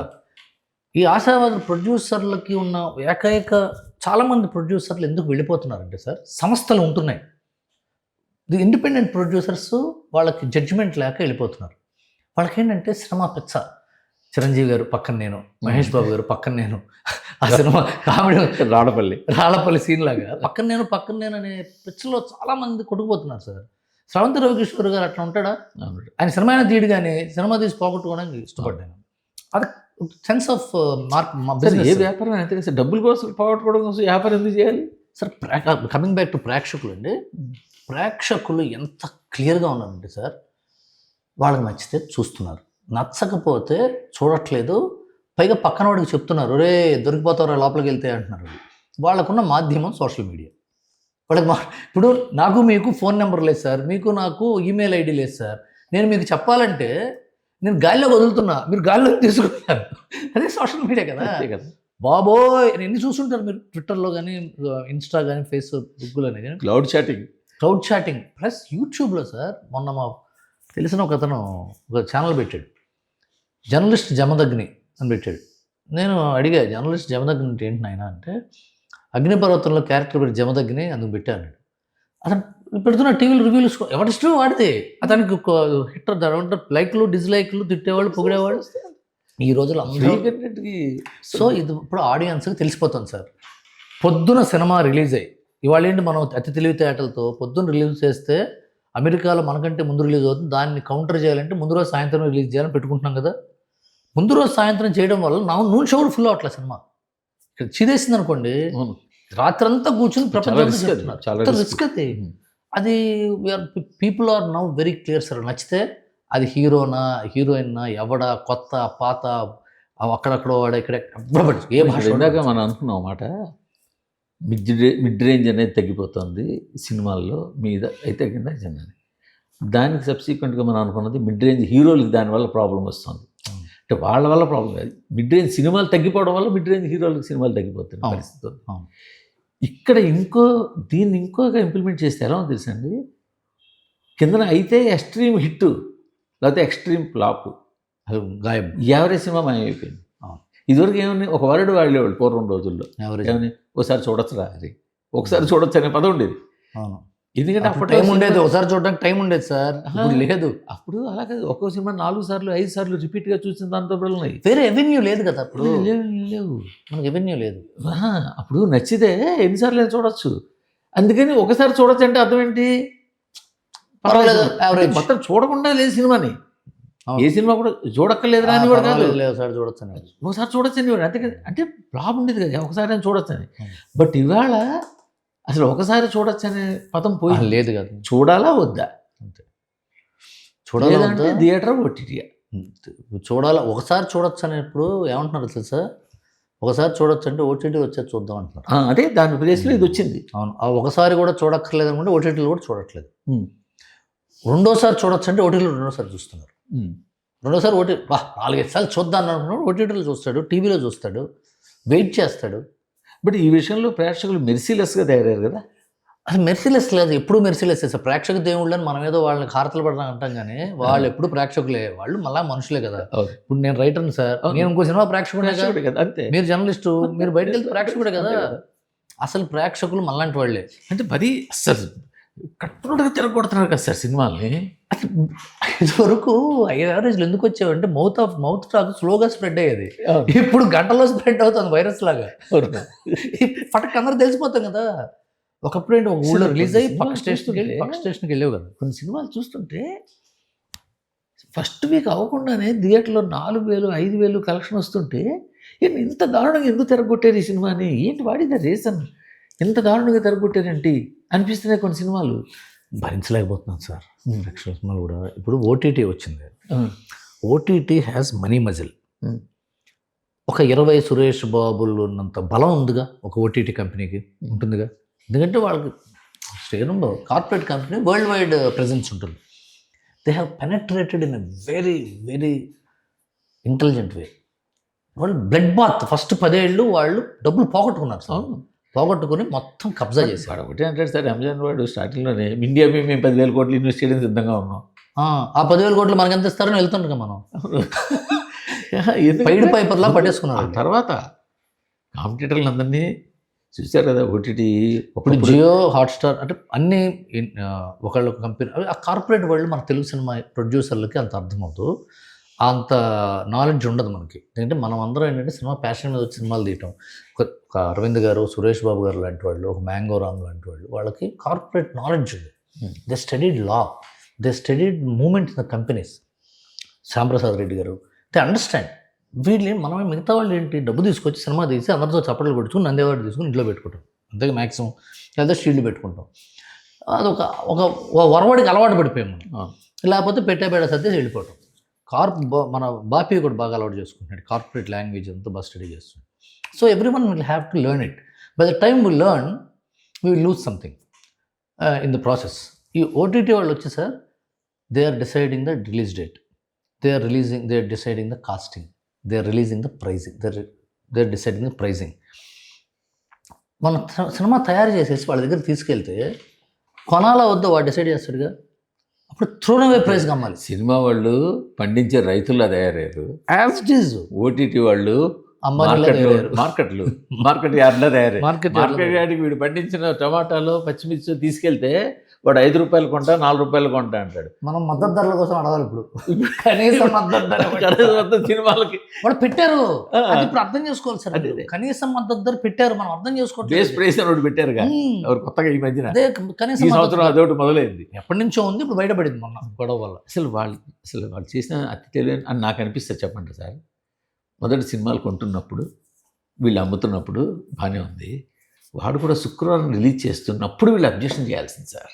అంత తెలియట్లేదు కాదు, మా సినిమా మేము శుక్రవారం కదా వేస్తున్నాం మేము సినిమాలు, మీరు కూడా శుక్రవారం ఓటీటీలో వద్దని అనాల్సింది. ఆ రోజున అని ఉంటే ఇవాళ ఈ పరిస్థితి వచ్చేది కాదు సార్. సార్ మనకి నాన్ థియేటర్లు ఎంత ప్రియమో చెప్తాను, ఎంత ఇష్టమో మనకి సినిమా థియేటర్ కోసం తీస్తే ఆడుతుందో లేదో తెలియని, అసలు ఆడాలని తీయలేని ఒక అసమర్థత, ఆడుతుందో లేదో తెలియని అసమర్థతతో శాటిలైట్ కొంటారంట అని చెప్తే శాటిలైట్ సినిమా తీద్దామని ఒక అలవాటు పడ్డాం. తర్వాత ఓటీటీ హిందీ డబ్బింగ్ కోసం హిందీ డబ్బింగ్ కోసం సినిమాలు తీశారు సార్. ఫలానా హీరోకి ఎందుకంటే ఆ ఫలానికి హిందీ డబ్బింగ్ మార్కెట్ ఉందండి, 9 కోట్లు 10 కోట్లు ఫైట్ ఎక్కువ పెట్టాలి, దానికోసం ఫైట్లు అటాచ్ చేసి అక్కడ ఎవరైనా ఒకటే, హిందీ వాళ్ళకి ఎవరైనా మనం కొత్త మొహం ఒకటే మొహం కదా. ఆ తర్వాత హిందీ డబ్బింగ్ అయిపోయిన తర్వాత ఓటీటీ బిజినెస్ ఉంది సార్. ఇప్పుడు ఏమవుతుందంటే నాన్ థియేట్రికల్ బిజినెస్ మీద ఆధారపడి సినిమాలు తీయటం. సార్ నిజంగా వైజయంతి మూవీస్ దత్ గారు ఉన్నారండి, అరవింద్ గారు ఉన్నారు సార్, రాజు గారు ఉన్నారు, సురేష్ బాబు గారు, శ్యాంప్రసాద్ రెడ్డి గారు, ఎంఎస్ రాజు గారు ఒకప్పుడు ఉండేవాడు. వాళ్ళు అదే ఇదే మన బడ్జెట్ ఎంత అని ఎప్పుడు ఆలోచించలేదు. కథకి ఎంత బడ్జెట్, ఈ కథ ఎంతమంది చూస్తారని మనం అనుకుంటున్నాం. వాళ్ళు అది ఒక లెక్క, ఈ కథ ఖర్చుకి ఎంత లెక్క, ఈ రెండు బేరీజ్ చేసుకుని సినిమా ప్రేక్షకులు నచ్చి తీరాలి, ఇది థియేటర్లో వచ్చి 2-3 సార్లు చూడాలనే సినిమాలు తీశారు వీళ్ళు. వాళ్ళు ఇప్పుడు స్లో అయ్యారు. ఓటీటీ, హిందీ డబ్బింగ్, శాటిలైట్ ఎక్కువ. మీరన్న ఎప్పుడైతే చెప్పే ఈ పేర్లు ఈ సినిమాలు, సురేష్ బాబు గారి సినిమా తీసి అన్నాళ్ళేంది, సముద్రరావు కిషోర్ సినిమా తీసి, అరవింద్ గారు, శ్యామ్ ప్రసాద్ రెడ్డి గారు, అరుంధతి అంటే బ్లాక్ బస్టర్ ఇచ్చి కూడా నేను దీనని చెప్పి కూర్చున్నాడు. ఆయన ఎలాంటి సినిమాలు తీశాడు. అరుంధతికి ఆయన ఎక్స్పీరియన్స్, అరుంధతికి ఎన్ని పడ్డాడో. అరుంధతి రేట్గా రిలీజ్ అయింది సినిమా, ఒక రోజు రిలీజ్. అంటే మాకు జర్నలిస్ట్గా వినిపించిన వార్తలు ఏంటంటే, అరుంధతి కాస్ట్ ప్రైస్కి ఇచ్చేస్తా తీసుకో అంటే కూడా బయ్యర్లు ఈ కొత్త అమ్మాయి, ఈ అమ్మాయి హీరోయిన్ ఓరియంటెడ్, ఈ కొత్త అమ్మాయి మీద ఏం ఆడుతుంది అని చెప్పేసి ఈయన కాస్ట్ ప్రైస్కి ఇస్తానా కూడా ఆ రోజులో అన్నారు. ఆయన ఓన్ రిలీజ్ చేసుకున్నాడు అదృష్టం కొద్దీ. ఆ రోజులో నాకు తెలిసి 45 ఎంతో అయిందని అన్నారు. చాలా కష్టపడ్డాడు ఆయన, బయటపడ్డాడు, చాలా బయటపడ్డాడు, అదృష్టం వచ్చాడు. చాలా మంచి లాభాలు వచ్చాయి. ఆయన వాళ్ళు కొనకపోవడం ఆయనకి అదృష్టమైంది. బట్ అంత హిట్ అయినా కూడా ఆయన సినిమా తీయకుండా కూర్చోవడానికి గొప్ప విషయం. ఇంకోటి సార్, అది ఒక ప్రాబ్లం అండి. నాన్ థియేట్రికల్ మీద ఆధారపడి సినిమాలు చేయటం, వాళ్ళు ఇప్పుడు సినిమా అయిపోయిన తర్వాత చూసుకుంటాం అంటున్నారు. అది అసలు నమ్మకూడదు. చూసుకుంటాం అంటే చూసాక టొమాటోలు వచ్చేసిన తర్వాత నువ్వు ఎంత అంటే అదే రేటు కదా. మార్కెట్ రేట్కి టమాటో వచ్చేసిన తర్వాత కోసేసి పట్టుకొచ్చి చూసుకుంటాం అంటే అయిపోయింది. ఇప్పుడు ఏం చేశారు మన వాళ్ళు, చూసుకుంటాం కదా ప్రీసేల్. మరి ముందు మేము ఒక ఫైల్ తీసుకొస్తాం మీ దగ్గరికి, పిచ్చి డెక్ తీసుకొస్తాం, పిచ్చి డెక్కో తీసుకొస్తాం. దీనికి కథ అదే, కాస్టింగ్ ఇది, దీనికి చెప్పండి అంటే వాళ్ళు ఎంత ఖర్చు పెడుతున్నారండి అంటున్నారు. మనం వెళ్ళి ఎంతకి ఇస్తాం అన్నట్టుగా, ఎంత అవుతుంది అంటాం కదా. అంటే దీనికి సార్ ఇంత సార్ 25 కోట్లు అవుతుంది సార్. మన వాళ్ళు ఒక 5-6 ఎక్కువ వేసి చెప్తారుగా, 10కి అయితే కొంటాం. గుండె అయిపోద్ది. 10 ఏంటి, వాళ్ళ దగ్గర మొత్తం స్ప్రెడ్షీట్లో ఎవరికి ఎంత, వాచ్మ్యాన్కి ఎంత, ట్రాలీ ఆపరేటర్కి ఎంత, ఇన్నోవాకి ఎంత, బేటా ఎంత, మొత్తం వాళ్ళ దగ్గర ఉంది. అంటే దీన్ని మీరు 12 కోట్లు తీస్తే చేస్తాం సార్, లేకపోతే అవ్వదండి మాకు. వాళ్ళు ఇంటికి వస్తున్నారు, హీరో గారి దగ్గరికి వెళ్తారు. అంటే మరి 25 అనుకున్నామండి, 12 అయితే వర్కౌట్ అవుతుంది, ఆ ఫైట్లు 2 కట్ చేయమంటున్నారు, అక్కడ కథలో లేదు అది అంటే మేము చేయమండి అంటున్నారు. ఎందుకంటే వాళ్ళు ఇంతకుముందు 10, 15, 20, 30 తీసుకుని ఉంటారు. వాళ్ళు సడన్ 40% తీయాలా, వాళ్ళు చెప్పిన దానికి 30% సినిమా తీయాలా. ప్రాజెక్ట్ టేక్ ఆఫ్ అవ్వదు. టేక్ ఆఫ్ అవునప్పుడే ఈ మధ్యలో బంచి ఎగిరిపోయింది. సో మనం థియేటర్ కోసం సినిమా తీస్తామండి, ఓటీటీ ఎంత వస్తే అంత పంచుకుందామండి అన్నారనుకోండి, సినిమాలు వస్తాయి. మీరు వెళ్తుంటారు కదా ఓటీటీకి, చూస్తుంటారు కదా, ఎలా ఉంటుంది వాళ్ళ style of dealing? Sir they are meticulously intelligent. వాళ్ళు అక్కడ చాలామంది రైటర్లు, డైరెక్టర్లు, నిన్నగాక మొన్న వచ్చాడు ఆడికి కథ చెప్పడం ఏంటి, నేను ఆడి 20-25 ఏళ్ళు ఉంటే క్రియేటివ్ ప్రొడ్యూసర్ చేసి నేను ఎక్కడ పని చేశాను, ఏం సినిమాలు తీశాను అందరూ అనుకుంటారండి. మీకు వినే ఉంటారు. కొత్తగా వస్తున్నారండి వీళ్ళు క్రియేటివ్ ప్రొడ్యూసర్స్ అని, బచ్చా కుంకర కుర్ర కుంకలు, వాళ్ళకి మేమేం చెప్తాం అనుకుంటారు కదా. మీరు చాలా చదువుకున్న చూసారు కదా, కలెక్టర్ కంటే కలెక్టర్ గుమాస్తా వయసు ఎక్కువ ఉంటుంది ఇప్పుడు. అవును, న్యాచురల్గా అంతే. కొత్తగా ఎస్పీలు, కలెక్టర్లు వస్తారు. వీడు గుమస్తా ఎప్పటి నుంచో ఆయన అక్కడ పనిచేస్తూనే ఉంటాడు. ఆ బిళ్ళ బంటరొత్తు కూడా అక్కడ పాప ఎన్నాళ్ళు బట్టే సర్వీస్ ఉంటుంది అతను. అయినా వాడు రాగానే లేచి ఉంచోవాలిగా, ఎందుకంటే వాడు అయ్యేస్తుంది. అవును, వాడు అక్కడ చదివి వచ్చింది అది. బ్యాంకులో పిఓస్ అని వేస్తారు. అవును, పిఓ కింద క్లర్కులు ఉంటారు. ఇద్దరు ఒకటే కాలేజీలో చదువుకుని ఉండొచ్చు. ఒకటి పిఓ కొడతాడు, ఒకటి బిఎస్ఆర్బిలో ఒకటి కొడతాడు, క్లర్క్ వస్తాడు. కానీ వాడికి ఎక్కువ వాల్యూ, ఎందుకంటే వాడు చదువు ఎక్కువ, వాడి ఇంటెలిజెన్స్ ఎక్కువ, వాడి ఐక్యూ ఎక్కువ, వాడి అనాలిసిస్ ఎక్కువ. అక్కడ ఐఐఎంల నుంచి వచ్చిన వాళ్ళు, సింబయోసిస్ల నుంచి వచ్చిన వాళ్ళు, ఎంబీఏలు, మాస్ మీడియా చదువుకొచ్చిన వాళ్ళు, షాకులు లాంటి కుర్రాళ్ళు ఉన్నారు సార్. వాళ్ళు తప్పు చేయొచ్చు. To error is human, error వాళ్ళు చేయొచ్చు, common. Error is human. Law of averages ఉంటే కొన్ని తప్పుడు. But analysis is always to the T, perfect analysis. చెప్తుంటే ఏమండి, ఇది మన ప్రొడ్యూసర్ అడగలేని క్వశ్చన్లు, అడగలేని క్వశ్చన్లు, హీరోలు అడిగి తీరుతున్న క్వశ్చన్లు, డైరెక్టర్ల కోరికలు అన్నిటినీ వాళ్ళు. భారతీయుడు సినిమాలో కాఫీలో గుండుసుదులు వేస్తే మ్యాగ్నెట్ పెట్టగానే గుండుసుదులు వెళ్ళిపోతాయి కదా, గుర్తుంది? ఆ టైప్ ఆఫీస్లో దాంట్లో భారతీయుడులోనే మన దీంట్లో కూడా తిరుకుమ గారి సినిమాలు కూడా ఉంటుంది.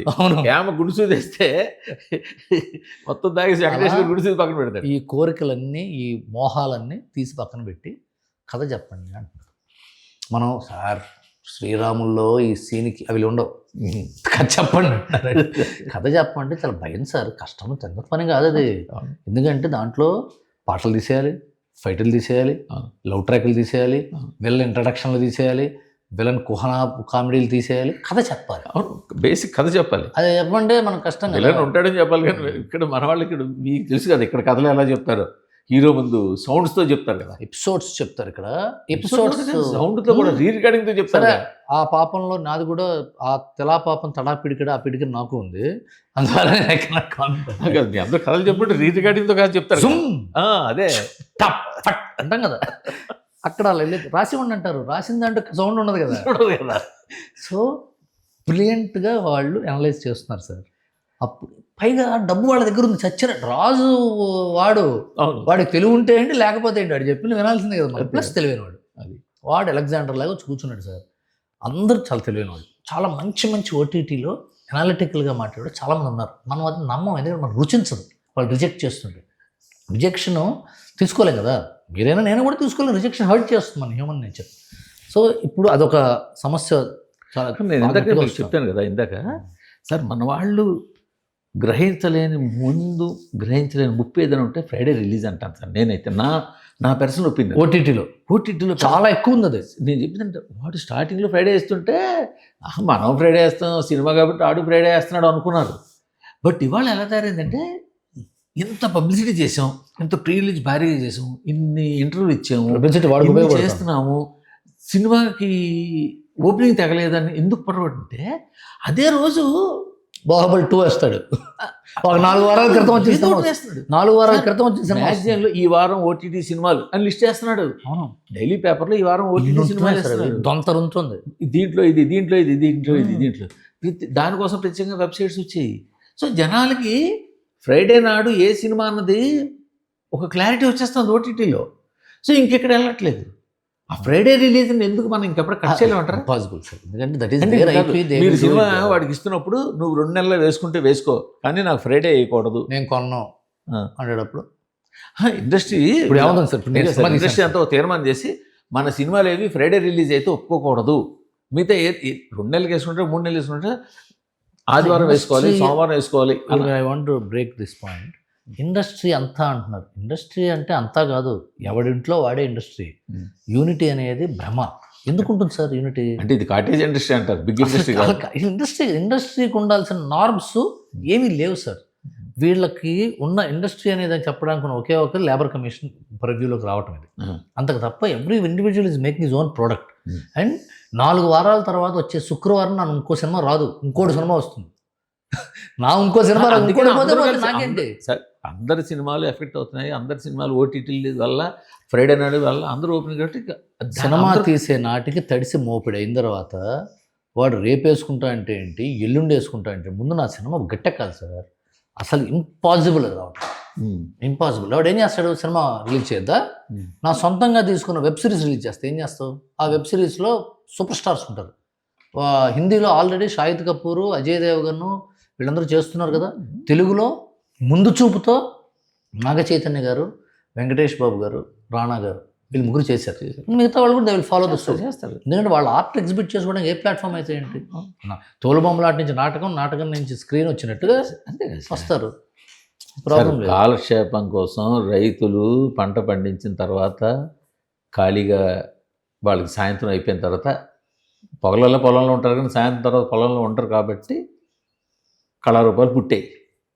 నాటకాలు అయితేనేమి, తోలుబొమ్మలాట అయితేనే, బుర్రకథ అయితేనే, ఆట విడుపు కోసం అవన్నీ కూడా ఆఫ్టర్ 6 ఉండేవి. అవును, నాటకాలు వచ్చాయి, నాటకాల్లో వచ్చి సినిమాలు అలా వచ్చింది కదా. అయినా ఇదివరకండి దూరదర్శన్లో నేను క్రికెట్ మ్యాచ్ చూస్తుంటే పైకి వెళ్ళి మా నాన్నో నేను మా తమ్ముడో వెళ్ళి ఆ యాంటీనా సర్దుకోవటం నాకు ఇంకా గుర్తుంది. ఇవాళ అది కూడా ఏంటి, ఇండియా పాకిస్తాన్, ఇండియా అట్రా వెస్టిండీస్ ఆడుతుంటే టీవీలో చూపించట్రా, ఓన్లీ ఇవే చూపిస్తారు అనేవాళ్ళు దూరదర్శన్లో. ఇప్పుడు ఏ దేశంతో ఆడుతున్నా, ఏ ఆట ఆడుతున్నా, ఎవ్రీథింగ్ లైవ్. స్పోర్ట్స్, ఫుట్బాల్ చూడొచ్చు, హాకీ చూడొచ్చు, క్రికెట్ సెపరేట్ మీడియంస్ వచ్చేసాయి సార్. అసలు మా అబ్బాయి మోటార్ స్పోర్ట్స్ చూస్తాడు సార్, అవి నాకు అర్థం కూడా కాదు. కార్లు 2 ఒకదాని వెనకాల ఒకటి వెళ్తూ ఉంటాయని. ఇప్పుడు F1 చూసా, అప్పుడు అర్థమైంది, నేను చూడటం మొదలుపెట్టి. ఇంకా నేను సినిమా బయట వస్తే నేను దానికి ఇదే ప్రిఫర్ దిస్. ఒకప్పుడు ఓన్లీ ఆప్షన్ సినిమా సార్, ఇప్పుడు అది లేదు. ఇంకోటి I'm coming back to the discussion to make this clear. ఈ రోజుల్లో సినిమా చెయ్యాలి అనుకుంటే స్టేక్ హోల్డర్ అవ్వటమే ఒకే దారి. స్టేక్ హోల్డర్ అవ్వాల్సింది డైరెక్టర్లు, హీరోలు. ఎందుకంటే ప్రొడ్యూసర్ ఎలాగా స్టేక్ హోల్డర్ కదా. స్టేక్ హోల్డర్స్ అవ్వాలి, director and hero, or else it's going to be very tough Hmm. And they will take responsibility. కానీ మన హీరోలు, మన డైరెక్టర్లు ఎలా ఉంటారంటే స్టేక్ హోల్డర్ అవ్వాలని చూస్తారు. ఒక్కొక్కసారి ప్రతి వాళ్ళు ఏదో టైంలో స్టేక్ హోల్డర్లు అవుతారు. ఆ సినిమా చూసిన తర్వాత వాళ్ళకి అర్థమైపోద్ది మన రెమ్యునరేషన్ ఎంత, వచ్చింది ఎంత, ఇంకా మనకు వద్దులే ఈ టైపు. అప్పుడు ఇంటికి కూర్చుంటారు, ఇంట్లో కూర్చుంటారు. ఇదివరకు జరిగాయి సరిగాయి సార్. ఒక సినిమా. అప్పుడు వేరు, పాత రోజులు వేరు సార్. రామారావు గారు కొన్నేళ్ల క్రితం ఒక సినిమాకి హీరో స్టేక్ హోల్డర్గా ఉంటే 7 కోట్లు వచ్చింది. ఆ హీరో అప్పటికి 9 కోట్లు తీసుకుంటుంటే వెంటనే ఏం చేయలేక ప్రొడ్యూసర్ 2 కోట్లు పట్టుకెళ్ళి ఇచ్చాడు తిరిగి. ఇంకా స్టేక్ హోల్డర్ సుఖం ఉంది.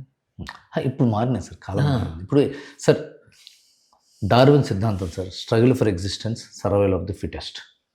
ఎగ్జిస్ట్ అవ్వాలంటే స్ట్రగుల్ అవ్వాలి.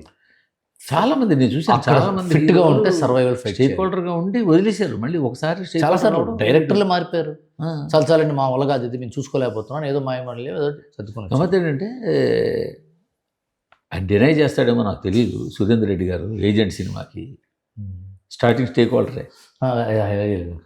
ఎందుకంటే అనిల్ శంకర్ గారు చెప్పింది స్టార్టింగ్ స్టేక్ హోల్డరే. సగం వచ్చిన తర్వాత ఆయన తప్పుకున్నారు. నాకు స్టేక్ హోల్డర్ వద్దు, రెమ్యునరేషన్ అని చెప్పి రిస్క్ మిటిగేట్ అయిపోయింది. ఆయన రిస్క్ మిటిగేట్ అయింది. ఆయన తీసుకోవాల్సిన రిస్క్ మిటిగేట్ అయింది. ఆయన తెలిసింది ఖర్చు ఎంత వెళ్తుంది, ఎంత సినిమా ఏ దిశగా వెళ్తుంది, ఎంత ఖర్చు అయిపోతుంది, ఇంక మిగలదా అన్నది.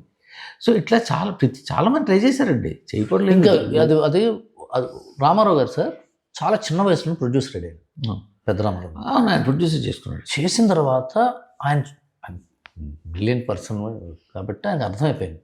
ఆయన డిసిప్లిన్ వచ్చింది. ప్రొడ్యూసర్ ఆయనకు అర్థమైంది సినిమా డిసిప్లిన్ ఎంత ఉండేదండి. ఆయన సొంత సినిమా అయినా బయట సినిమా అయినా పొద్దున 8ంటికి వచ్చాడు, 3 షిఫ్ట్లు చేసేవాడు. చిరంజీవి గారు ఇప్పటికీ సార్ అనిల్ రావుని అడగండి 9 కంటే 8:30 సీనియర్ రామారావు సీనియర్లు అందరూ కూడా ఎనీ సీనియర్ వాళ్ళందరికీ చూడండి, సీనియర్లు అందరికీ సొంత ప్రొడక్షన్లు ఉన్నాయి. ప్రొడక్షన్లు అర్థమవుతుంది వాళ్ళకి. కాదండి, సొంత ప్రొడక్షన్ పార్టీ అలా ఉంచితే సీనియర్లు అంతా చాలా ఫాస్ట్గా సినిమాలు చేస్తుంటారు. చక్క దొరకాలి. అదే బ్రిలియంట్ కదా. నాగార్జున, వెంకటేష్ వీళ్ళందరూ కూడా వీళ్ళకి వాళ్ళ ప్రాజెక్ట్ దొరకాలే కానీ టక్ కంప్లీట్ చేసి పక్కన. చాలామంది హీరోలు ఏంటంటే ఇప్పుడు ఈ సినిమా చేసాం, నెక్స్ట్ ఇంకా గొప్ప సినిమా ఉండాలి, చాలా ఎక్సర్సైజ్ చేయాలి, పర్ఫెక్ట్గా చేసుకోవాలి, 1 సంవత్సరం లేట్ అయినా పర్వాలేదు అనుకుంటున్నానండి. ఈ సంవత్సరంలో కొత్త ట్రెండ్ మారిపోతుంది, కొత్త హీరోలు వచ్చేస్తున్నారు, కొత్త చాయిస్లు వస్తున్నాయి. అది వచ్చేసరికి మళ్ళీ పాచిందగా పచ్చడి అవుతుంది. అసలు హీరోలు చివరి ఓటీటీ వల్ల జరగబోయేది చెప్తున్నాను సార్. ఇదివరకు ఏంటి, సినిమా ఎప్పుడు స్టార్ట్ అయ్యేది, హీరో ఓకే అంటే స్టార్ట్ అయ్యేది, అంతేగా. హీరో ప్రొడ్యూసర్ సార్ సినిమా చేస్తానండి అంటే ఓ ప్రొడ్యూసర్ నాతో చెప్పనమాట, ఇప్పుడు సార్ నా దగ్గర కథ ఉందండి, మీరు సినిమా తీయాలి, ఓ పని చేయి, వెళ్ళు ఎనీ హీరో కథ చెప్పుకో, ఆడి కథ ఓకే అంటే నేను ఉన్నానని చెప్పాడికి అన్నాడు. అంటే ఏంటి, నాకేదో హీరోని తెచ్చుకుంటే సినిమా చేస్తా, అంతే కదా జరుగుతుంది. అదే కదా కదా. అది కూడా కొంచెం మారింది యాక్చువల్గా చెప్పాలంటే. ఇవాళ ప్రొడ్యూసర్ని హీరోలు డిసైడ్ చేస్తున్నారు. అదే నెక్స్ట్ అదే కదా, అదే జరుగుతుంది కదా. ఇప్పుడు మీరు కథలు వెళ్ళి నిర్మాత చెప్పడం కాదు కదా, మీరు మీ కథ ఎవరి కోసం రాసుకున్నారో ఎవరో హీరోని ఒప్పించుకోండి. నేను వాంటెడ్ సినిమా తీశాను సార్, పూరి జగన్నాథ్ గారు గోపీచంద్ గారికి చెప్పన్నారు, వెళ్ళి చెప్పాను. చెప్పిన తర్వాత బాగుంది కదా చేద్దాం అన్నాడు.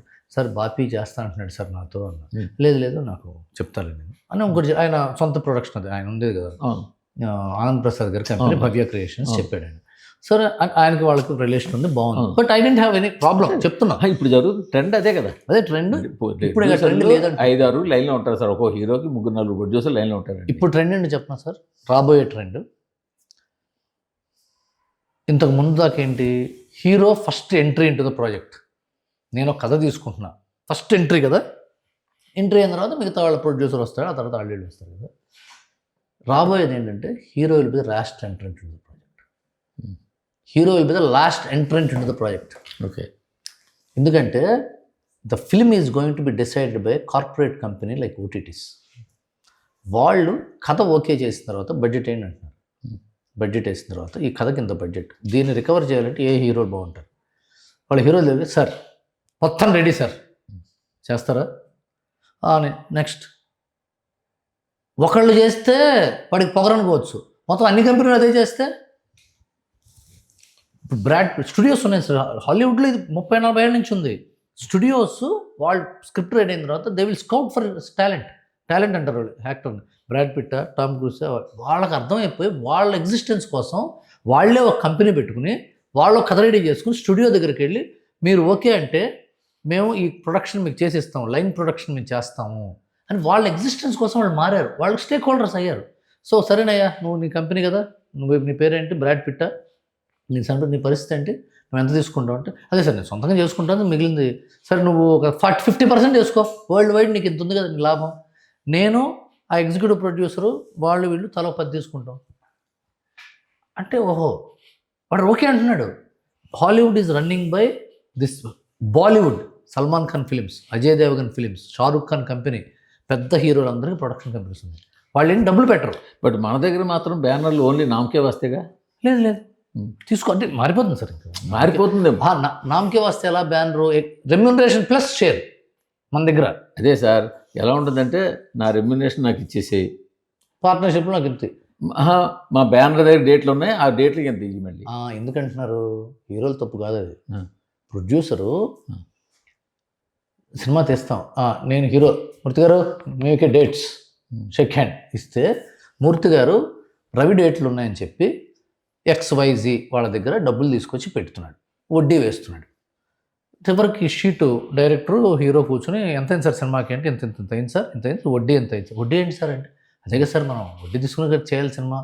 ఓహో నీ రిస్క్ లేదా, నీ సొంతంగా డబ్బులు పెట్టట్లేదు, నువ్వు సొంతంగా డబ్బు పెట్టట్లా, వడ్డీకి తెస్తున్నావు డబ్బు, నేను నీకు ఎందుకు ఇచ్చా డేట్లు, నీకు సొంత డబ్బు కొంత పెట్టి మిగతా వడ్డీ తీసుకుంటావు, నీకు కొద్దిగా రిస్క్ ఉంటుందని తీస్తున్నాను నేను సినిమా, నీకు రిస్క్ లేదనమాట. అయితే మా ఇద్దరు కాంబినేషన్లో నీకు మిగులుతుందనే వడ్డీతో సహా వేస్తున్నావు, నువ్వేంటి మేనేజర్ పని చేస్తున్నావా, అంతే కదా. సో నువ్వు మేనేజర్ పని చేస్తున్నావు, నీకు ఇంతే లాభంలో, హీరోకి మిగతాది. హీరోది కాదు, డైరెక్టర్ది కాదు, నీ సొంత డబ్బు ఎంత పెడుతున్నావు అంటే 0 అయినప్పుడు నీ రిస్క్ అందరి మీద వేస్తున్నావు కాబట్టి నేను నా టాలెంట్ పెడుతున్నా, హీరోగా డైరెక్టర్గా నా టాలెంట్ పెడుతున్నా, నువ్వేం పెడుతున్నావు, ఆల్రెడీ వర్కౌట్ అవుతున్న కాంబినేషన్ మీద నువ్వు క్లరికల్ జాబ్ చేస్తున్నావు అని చెప్పి మొదలైంది ఇది. అందుకు మొదలైంది హీరోల షేర్ అని. అదే సంస్థల దగ్గర ఏమైనా తీసుకుంటారా చూడండి, ఈ సంస్థ ఉంది, దిల్ రాజు దగ్గర ఎప్పుడైనా షేర్ ఇచ్చాడు ఎవరికైనా? ఇవ్వలేదు. అరవింద్ గారు ఇచ్చాడు ఎప్పుడైనా? సురేష్ బాబు ఇచ్చాడు ఎప్పుడైనా? చాలామంది ఇవ్వలేదు. దానయ్య గారు ఇచ్చాడు ఎప్పుడైనా? ఇవ్వలేదు. వాళ్ళు డబ్బులు పెడుతున్నారండి, వాళ్ళు డబ్బులు పెట్టి తీస్తున్నారు సినిమా. సో ఇప్పుడు OTT వచ్చినప్పుడు మీ డబ్బులు ఏం పెట్టద్దు అబ్బాయి, నీ శ్రమ పెట్టు, నీ శ్రమకి ఎంత కావాలి అంటే నాకు ఎంత కావాలి, ఎంత పర్సంటేజ్ కావాలి అంటే మీరు చెప్తున్న దాని ప్రకారం అంటే హీరోల తాలూకా కంట్రోల్ అందామా లేకపోతే డెసిషన్ మేకింగ్ అందామా, లేకపోతే అది తగ్గుతుంది అంటారు రాను బాగా తగ్గుతుంది. హీరోల స్థాయి బట్టి కొంతకాలం అందరితో తగ్గుతుంది. బట్ బికాస్ ఎప్పుడైతే మనం OTT ఇన్కమ్ మీద డిసైడ్ అయ్యి, సార్ నేను మీ మీద ఆధారపడుతున్నప్పుడు మీరు చెప్పిన మాట వినాలి లేదా నేను, అంతే సార్. ఒకప్పుడు ఇదే, ఇప్పుడు ఇవాళ OTT అంటున్నాం సార్. ఒకప్పుడు థియేటర్ మీద ఆధారపడేవాళ్ళం మనం. థియేటర్ కాదు, ఒకప్పుడు వెనక్కి వెళ్తే అదే చెప్పబోతున్నా, ఫైనాన్సింగ్ సిస్టమ్ ఉన్నప్పుడు ఎవరు ఇచ్చేవాళ్ళు? ఫస్ట్ ప్రొడ్యూసర్ స్టోరీ పట్టుకుని ఎక్కడికి విజయవాడ ఫైనాన్స్ నవయోగ దగ్గరికి వెళ్ళేవాడు, పూర్ణ పిక్చర్స్ చెప్పేవాడు, వెళ్ళి వాళ్ళకి చెప్పి ఇది కాంబినేషను ఇలా చేస్తున్నాము అంటే వాళ్ళు డిసైడ్ చేసేవారు బడ్జెట్.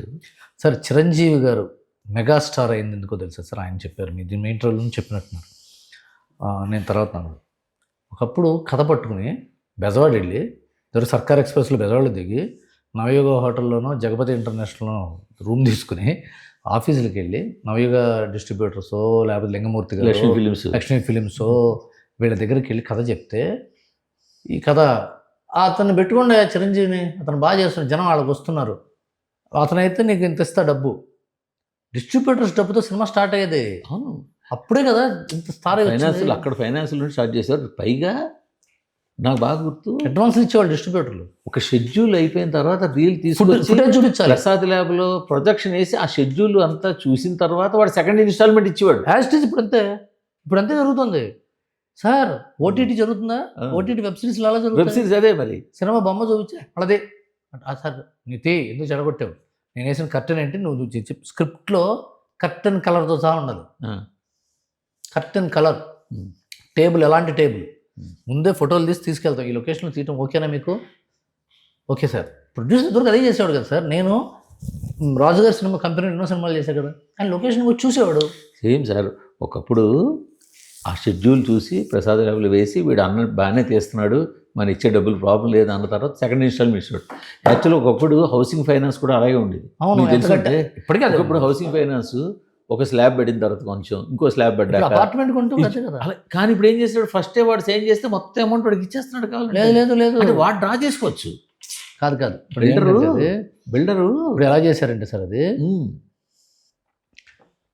నీది 32వ ఫ్లోర్, వెరీ గుడ్, 10వ ఫ్లోర్ తర్వాత ఇంత ఇవ్వు, అదే 12వ ఫ్లోర్ తర్వాత టైల్స్ వేసిన తర్వాత ఇంత. ఎక్కడైనా ట్రంచెస్, ఆ ట్రంచెస్ అనేవి ఉంటాయి సార్, ఆ ట్రాంచెస్ తీసుకోవాలి. అది ఇప్పుడు ఏమైంది, ఇప్పుడు ఉన్న ఫైనాన్స్ సిచ్యువేషన్ ఎలా ఉందంటే ఫలానా హీరో, ఫలానా డైరెక్టర్, ఫలానా ప్రాజెక్ట్ అనగానే ఎంత అంటే 100 పంపించేస్తుంటే ఇప్పుడు లేదు, ఇంకా అయిపోయింది. అది దట్ హనీమూన్ ఇటీవల కాలంలో. కానీ ఒకటి చెప్పండి, సత్యనారాయణ గారు తగ్గించారు, మీరే రాసిన నిజమే, ఆయన కూడా చెప్తారు కదా. ఇటీవల కాలంలో గత 2-3 ఏళ్ళ నుండి కొత్త నెత్తులు విపరీతంగా మెల్లిగా వస్తాం. గత 2-3 ఏళ్ల కాలంలో ఎక్కడెక్కడో శ్రీకాకుళం నుంచి ఇటు ఆదిలాబాద్ దాకా, అటు కడప గారి నుంచి ఎక్కడెక్కడి నుంచో ఒకప్పుడు అనకూడదు కానీ ఈస్ట్ వెస్ట్ గోదావరి నుంచే మనకి ఎక్కువ మంది వచ్చేవాళ్ళు. ఎందుకు? ఆల్రెడీ ఎస్టాబ్లిష్డ్ మేకర్లు ఈస్ట్ వెస్ట్ ఇప్పుడు అలా లేదు. ఎక్కడో శ్రీకాకుళం మారుమూల నుంచి, ఎక్కడో కడప గారి నుంచి, ఇటు ఆదిలాబాద్ నుంచి వస్తున్నారు. ఇప్పుడు ఇదంతా చూస్తుంటే, ఫ్యూచర్ చూస్తుంటే ఇంకొక వచ్చే ఏడాది, ఆ పై వచ్చే ఏడాదికి మంచి సినిమాలు, ఈ అద్భుతమైన సినిమాలు వస్తాయి. ఈ కుర్రాళ్ళ నుంచి మంచి సినిమాలు వచ్చే అవకాశం కనిపిస్తుంది. అత్యద్భుతమైన సినిమాలు వస్తాయి సార్. అసలు మొత్తం అట్మాస్ఫియర్ పై మారిపోయి, నేను 2014 ముందు చెప్పాను మాట, అప్పుడు నవ్వారు అని మన హరీష్ కూడా తిట్టాడు, 40 అన్నాడు. తెలంగాణ విభజన తర్వాత తెలుగు సినిమా మొత్తం మారిపోతుందని చెప్పాను. తెలంగాణ రాష్ట్ర విభజన తెలంగాణ ఫార్మేషన్ తర్వాత. ఎందుకు అంటే ఇక్కడ ప్రభుత్వం, ఇక్కడ నాకు ధైర్యం ఉంటుంది సార్. నేను కరీంనగర్ నుంచి వస్తే, హైదరాబాద్కి వస్తే నా వాళ్ళు ఉంటారు ఇక్కడ అనే ధైర్యం ఉంటుంది. ఇదివరకు బెజవాడ నుంచి ఎందుకు వచ్చారు, భీమవరం నుంచి ఎందుకు వచ్చారు, మన వాళ్ళు ఉంటారు ఇక్కడ. అదే ఇప్పుడు తరుణ్ భాస్కర్ గారు, సందీప్ రెడ్డి వంగ, సురేందర్ రెడ్డి, వంశీపైడపల్లి, హరీష్ శంకర్, ఎంతమంది గొప్ప గొప్ప తెలంగాణ డైరెక్టర్లు ఉన్నారు, యాక్టర్లు, సినిమా హీరోలు, తెలంగాణ మాట్లాడలు, మ్యూజిక్ డైరెక్టర్లు. అసలు మెట్టపల్లి సురేందర్ కానీ, బీమ్స్ కానీ, కాసర్ల శ్యామ్ కానీ, ఇంత బ్యూటిఫుల్ కంటెంట్. ఇంత గొప్ప టాలెంట్ ఉందా తెలంగాణలో? దాంతో వాడు కూడా పోటీ పడుతున్నారు. హీరోలు నైజాం కలెక్షన్లు దృష్టిలో పెట్టి హీరోల చేత తెలంగాణ డైలెక్ట్తో డైలాగులు చెప్పిస్తాం. ఒకప్పుడు విలన్లతో చెప్పించేవాళ్ళు, కమెడియన్స్తో చెప్పించేవాళ్ళు సార్. ఇప్పుడు వాళ్ళకి ఒక ఆత్మగౌరవం ఉంది. ఇప్పుడు ఆంధ్ర నుంచి వచ్చిన వాళ్ళు ఏమంటున్నాడు, శ్రీకాకుళం యాస్తో చేశాడు ప్రీ వెడ్డింగ్ షో, ఎంత బాగుంది సార్ అది. సో రూట్స్ నుంచి వస్తున్న కథలు అది బాగుంటాయి కదా. ఇప్పుడు సో ఈ అట్మాస్ఫియర్ గమ్మత్ ఏంటంటే, ఇదే టైంలో మీరు మనకు ఒక పక్క చూస్తే ఈ కొత్త కుర్రాళ్ళు, కొత్త టాలెంట్ ఇప్పుడు ప్రస్తుతం స్ట్రగుల్ పడుతూ ప్రయత్నాలు చేసుకుంటూ ఉన్నారు. 2-3 ఏళ్లలో వాళ్ళ ప్రాజెక్టులన్నీ స్క్రీన్ మీకు వస్తాయి, అదొక ఆశ. ఇంకో పక్క చూసుకుంటే Bunny Atlee cinema, NTR Prashanth Neel cinema, Prabhas Sandeep Reddy Vanga cinema, Ram Charan Peddi, ఇలా పెద్ద పెద్ద మంచి మాసివ్ ప్రాజెక్టులు చాలా ఇవి ఉన్నాయి. ఇవి కూడా కమింగ్ ఇయర్లోనే ల్యాండ్ అవుతాయి. సో చూస్తే 2026, 27 and 27 will be the brightest years that are going to come, because the correction has done. ఇది కరెక్షన్ ఇయర్, ఇది 25 is the correction year. Correction మార్కెట్లో రాదు సార్, మనిషిలో వస్తుంది. డైలాగ్ మనకి రావాలి బుద్ధి, ఇప్పుడు మార్కెట్లో కాదు మనుషుల్లో రావాలి. మనం మార్కెట్లో ఉండాలంటే ఎలా ఉండాలి, లేకపోతే విధరవే. నేను పోసాని కృష్ణమురళి గారు, నాకు ఆయన దగ్గర పనిచేసే కదా, మీ గురువు. ఆయన ఇద్దరు గురువు, కొరటల శివ. మా ఇద్దరు గురువు కాదుగా, మీరు కూడా మీ సహాధ్యాయ సహాధ్యాయ్ మురళి గారి దగ్గర మురళి గారు త్రివిక్రమ్ గారు కానీ ఆకుల మీరు ముగ్గురు కలిపి చేసింది పోసాన గారితో మేము ఇద్దరం ఏం చేయలేదు అంటే ఆయన దగ్గర అసిస్టెంట్గా 50 సినిమాలు చేశాను. మీ ముగ్గురు మీ అందరి గురువు మురళి గారే మా గురువు. మురళి గారికి పరశుడు బ్రదర్స్ సరే త్రివిక్రమ్ గారు, ఆకుల శివ గారు, నివాసు, సంపత్ నంది, సాయి కృష్ణ బియ్యపు, మేమందరం మురళి గారి దగ్గర పనిచేసాం. శివ ఒకప్పుడు ఆయన ఎంత బిజీ ఉన్నాడు డైరెక్టర్గా, ఈ బాబు పవర్ఫుల్ డైలాగ్. అయితే ఆయన ఉన్నాడు కదా సార్ మన అదేనండి పోలీస్ భార్య ఓంకార్. ఓ రోజు పోసాని కృష్ణమురళి గారు తమిళనాడులో చెన్నైలో ఉండేవాడు. ఇతను అసిస్టెంట్, ఇది పరుచూరి గోపాలకృష్ణ గారు, వెంకటేశ్వర గారు అసిస్టెంట్. అప్పుడు ఓంకార్ కొంతకాలం వెలిగాడు కదా, సినిమా యాక్ట్ చేసాడు చేశాడు, పందిరి మంచం చేశాడు కదా పోలీస్ భార్య. అయితే ఆయన భలే చెప్పాడు. అప్పుడు మురళి అనేవాళ్ళు, మచ్చా అనేవాళ్ళు కూడా. అసలు ఇతన్ని మచ్చా అని కానీ, ముచ్చు అని కానీ, మచ్చు అని కానీ పిలిచేవాడు మురళి గారు. మిగతా బయట ఇండస్ట్రీలో చాలామందికి పోసాని కృష్ణ మురళి అంటే ఇతనే అని తెలియదు. అంతకుముందు ఓంకార్ దగ్గర చూద్దాంవా చెప్తా నీకు బ్రేక్ ఇస్తా అంటుండేవాడు ఓంకార్ మురళి గారిని. ఆ తర్వాత రోజు ఎయిర్పోర్ట్లో బేగంపేట ఎయిర్పోర్ట్లో కనిపిస్తే నమస్కారం గురుగారు. మురళి గారు చాలా ఎక్కువ ఒబీడియంట్గా ఉంటాడు. నమస్కారం గురు. ఇప్పుడు కొత్త కూడా వచ్చేట పోసాని కృష్ణమురళి అని ఎరగదీసేస్తున్నాడు. వాళ్ళ రాయచ్చుగా అన్నట్టు అని నేనే సార్ అన్నట్టుగా చెమ్మ తిరిగిపోయింది. అంటే ఓంకార్ దగ్గర ఒక రకం ఎటకారం ఉండేది యాక్చువల్గా. కాదు, ఇతను ఓంకార్కి దిమ్మ తిరిగిపోయింది. నేను దాంట్లో తీసుకుంది ఏంటంటే మార్పుని ఊహించలేకపోయాడు ఓంకార్. అదే కదా, మనం కూడా ఇండస్ట్రీలో ఆల్రెడీ ఉన్న వాళ్ళ మార్పుని కనుక ఊహించుకోకపోతే మనం అదృశ్యమైపోతాం. అదృశ్యమే. ఎందుకంటే సార్ సాయి రాజు వెడ్స్ రాంబాయ్ సినిమా సార్ ఇక్కడే చూశారు. ఇక్కడ చూసారా? ఇక్కడ దీంట్లో ఈటీవీ సాయి చూపించాడు. అద్దరిపోయింది సినిమా సాయి. ఫస్ట్ 20 minutes పేద సినిమాలో ఉంది. తర్వాత కథలోకి వెళ్ళిపోయింది, నాకేం కనిపించట్లేదు, మళ్ళీ ఆడుతుంది సినిమా అన్న. ఎవరో 2-3 చూసి అసలు నచ్చలేదని ఇంటర్వ్యూలో వెళ్ళిపోయాడు ఒక ఆయన అయితే అన్నాడు. సరే వాళ్ళకి నచ్చకపోతే నాకు నచ్చింది, నా జడ్జిమెంట్ మీద వెళ్ళక నీ ఇష్టం అన్నా. తర్వాత వాళ్ళు నచ్చింది, వెళ్ళిపోయింది cinema. So I'm telling this is కొత్త వాళ్ళకి ఇక్కడికి వచ్చి వేళ్ళు అనుకోవడానికి, వాళ్ళ ఆ కళల్ని ఆలోచనల్ని ఒప్పించడానికి ఇదివరకు కంటే ఇప్పుడు ఎక్కువ ఎవెన్యూస్ ఉన్నాయి. ఎందుకంటే ఈటీవీ వాళ్ళు ఉన్నారు, అది చూసి వేరే కంపెనీ వాళ్ళు, అది చూసి వేరే కంపెనీ. సురేష్ బాబు మన 6 సినిమాలు చిన్న సినిమాలు చేస్తానంటే. సో అందరూ తలుపులు తెరిచేస్తున్నారు. చిన్న సినిమాకు తలుపులు తెరవటంలో గొప్ప ఆనందం ఏంటంటే సార్, ఖర్చు తక్కువ, రిస్క్ తక్కువ. ముందు కొడితే కుంభస్థలం, వెస్టాలిటీ. పాత పడిపోయిన ఆర్టిస్టులకు తిరిగి రివైవ్ అవుతున్నారు. ఎందుకంటే వాళ్ళు నటులు, వాళ్ళు ఈజీగా ఫాస్ట్. మంచి నటులు ఎందుకు పెట్టుకుంటాం అంటే సినిమాలో టైం వేస్ట్ అవుతుంది, త్వరగా తెమిలిపోతుంది కదా. వాడికి నేర్పించి వాడిని గుంజీలు దించడం, మనం కొత్త వాడిని తేలేము మనం. సో చాలామందికి పనులు వస్తాయి, సినిమాలు వస్తాయి. అలాగే చాలామంది డైరెక్టర్లు, హీరోలు కనుక వాళ్ళు ముందుకు వెళ్ళాలంటే స్టేక్ హోల్డర్స్ అవ్వాలి, తప్పదు. లేకపోతే అప్పుడు ఈ ఆస్థాన పండితులు అందరి పరిస్థితి ఎవరైనా స్టేక్ హోల్డర్స్. పండితులు ఏం లేదు, నువ్వు చెప్తే పండితుడు ఇదివరకులాగా జీతాల మీద పెట్టుకోవటం లేవు, ఇంకా ఉండకూడదు. 25లో మీకు బాగా నచ్చిన సినిమా ఏంటి? బాగా నచ్చిన సినిమాలు నాకు సంక్రాంతికి వస్తున్నావు నచ్చిందండి, బాగా నవ్వుకున్నాను. అంటే థియేటర్కి వెళ్ళేందుకు నేను ఆనందపడ్డా. దురంధర్ ఒకటి తెరిపోయింది సినిమా హిందీలో. లిటిల్ హార్ట్స్ ఒకటి నవ్వుకున్నాను నేను. ఇంకేమో సినిమాలు ఉండవు చెప్పండి మీరు నాకు. రక్మని కోర్టు ఒకటి వచ్చింది. అబ్బో కోర్టు మైండ్ బ్లోయింగ్ తెరిపోయింది సినిమా. కోర్టు అయితే నేను చప్పట్లు కొట్టి లేచి. చాలా సినిమాలు నేను హిందీలో హక్ అని ఒక సినిమా వచ్చింది, అది షాబాను కేసు మీద తీసేటది. తెలుగులో డిసప్పాయింట్ చేసిన సినిమా ఏముందా మిమ్మల్ని? మీరు చాలా ఎక్స్పెక్ట్ గేమ్ చేంజర్ అసలు కంప్లీట్ వాష్ అవుట్ సినిమా. చచ్చా అనిపించింది. ఎక్కడ డిసప్పాయింట్ అయ్యారు? అది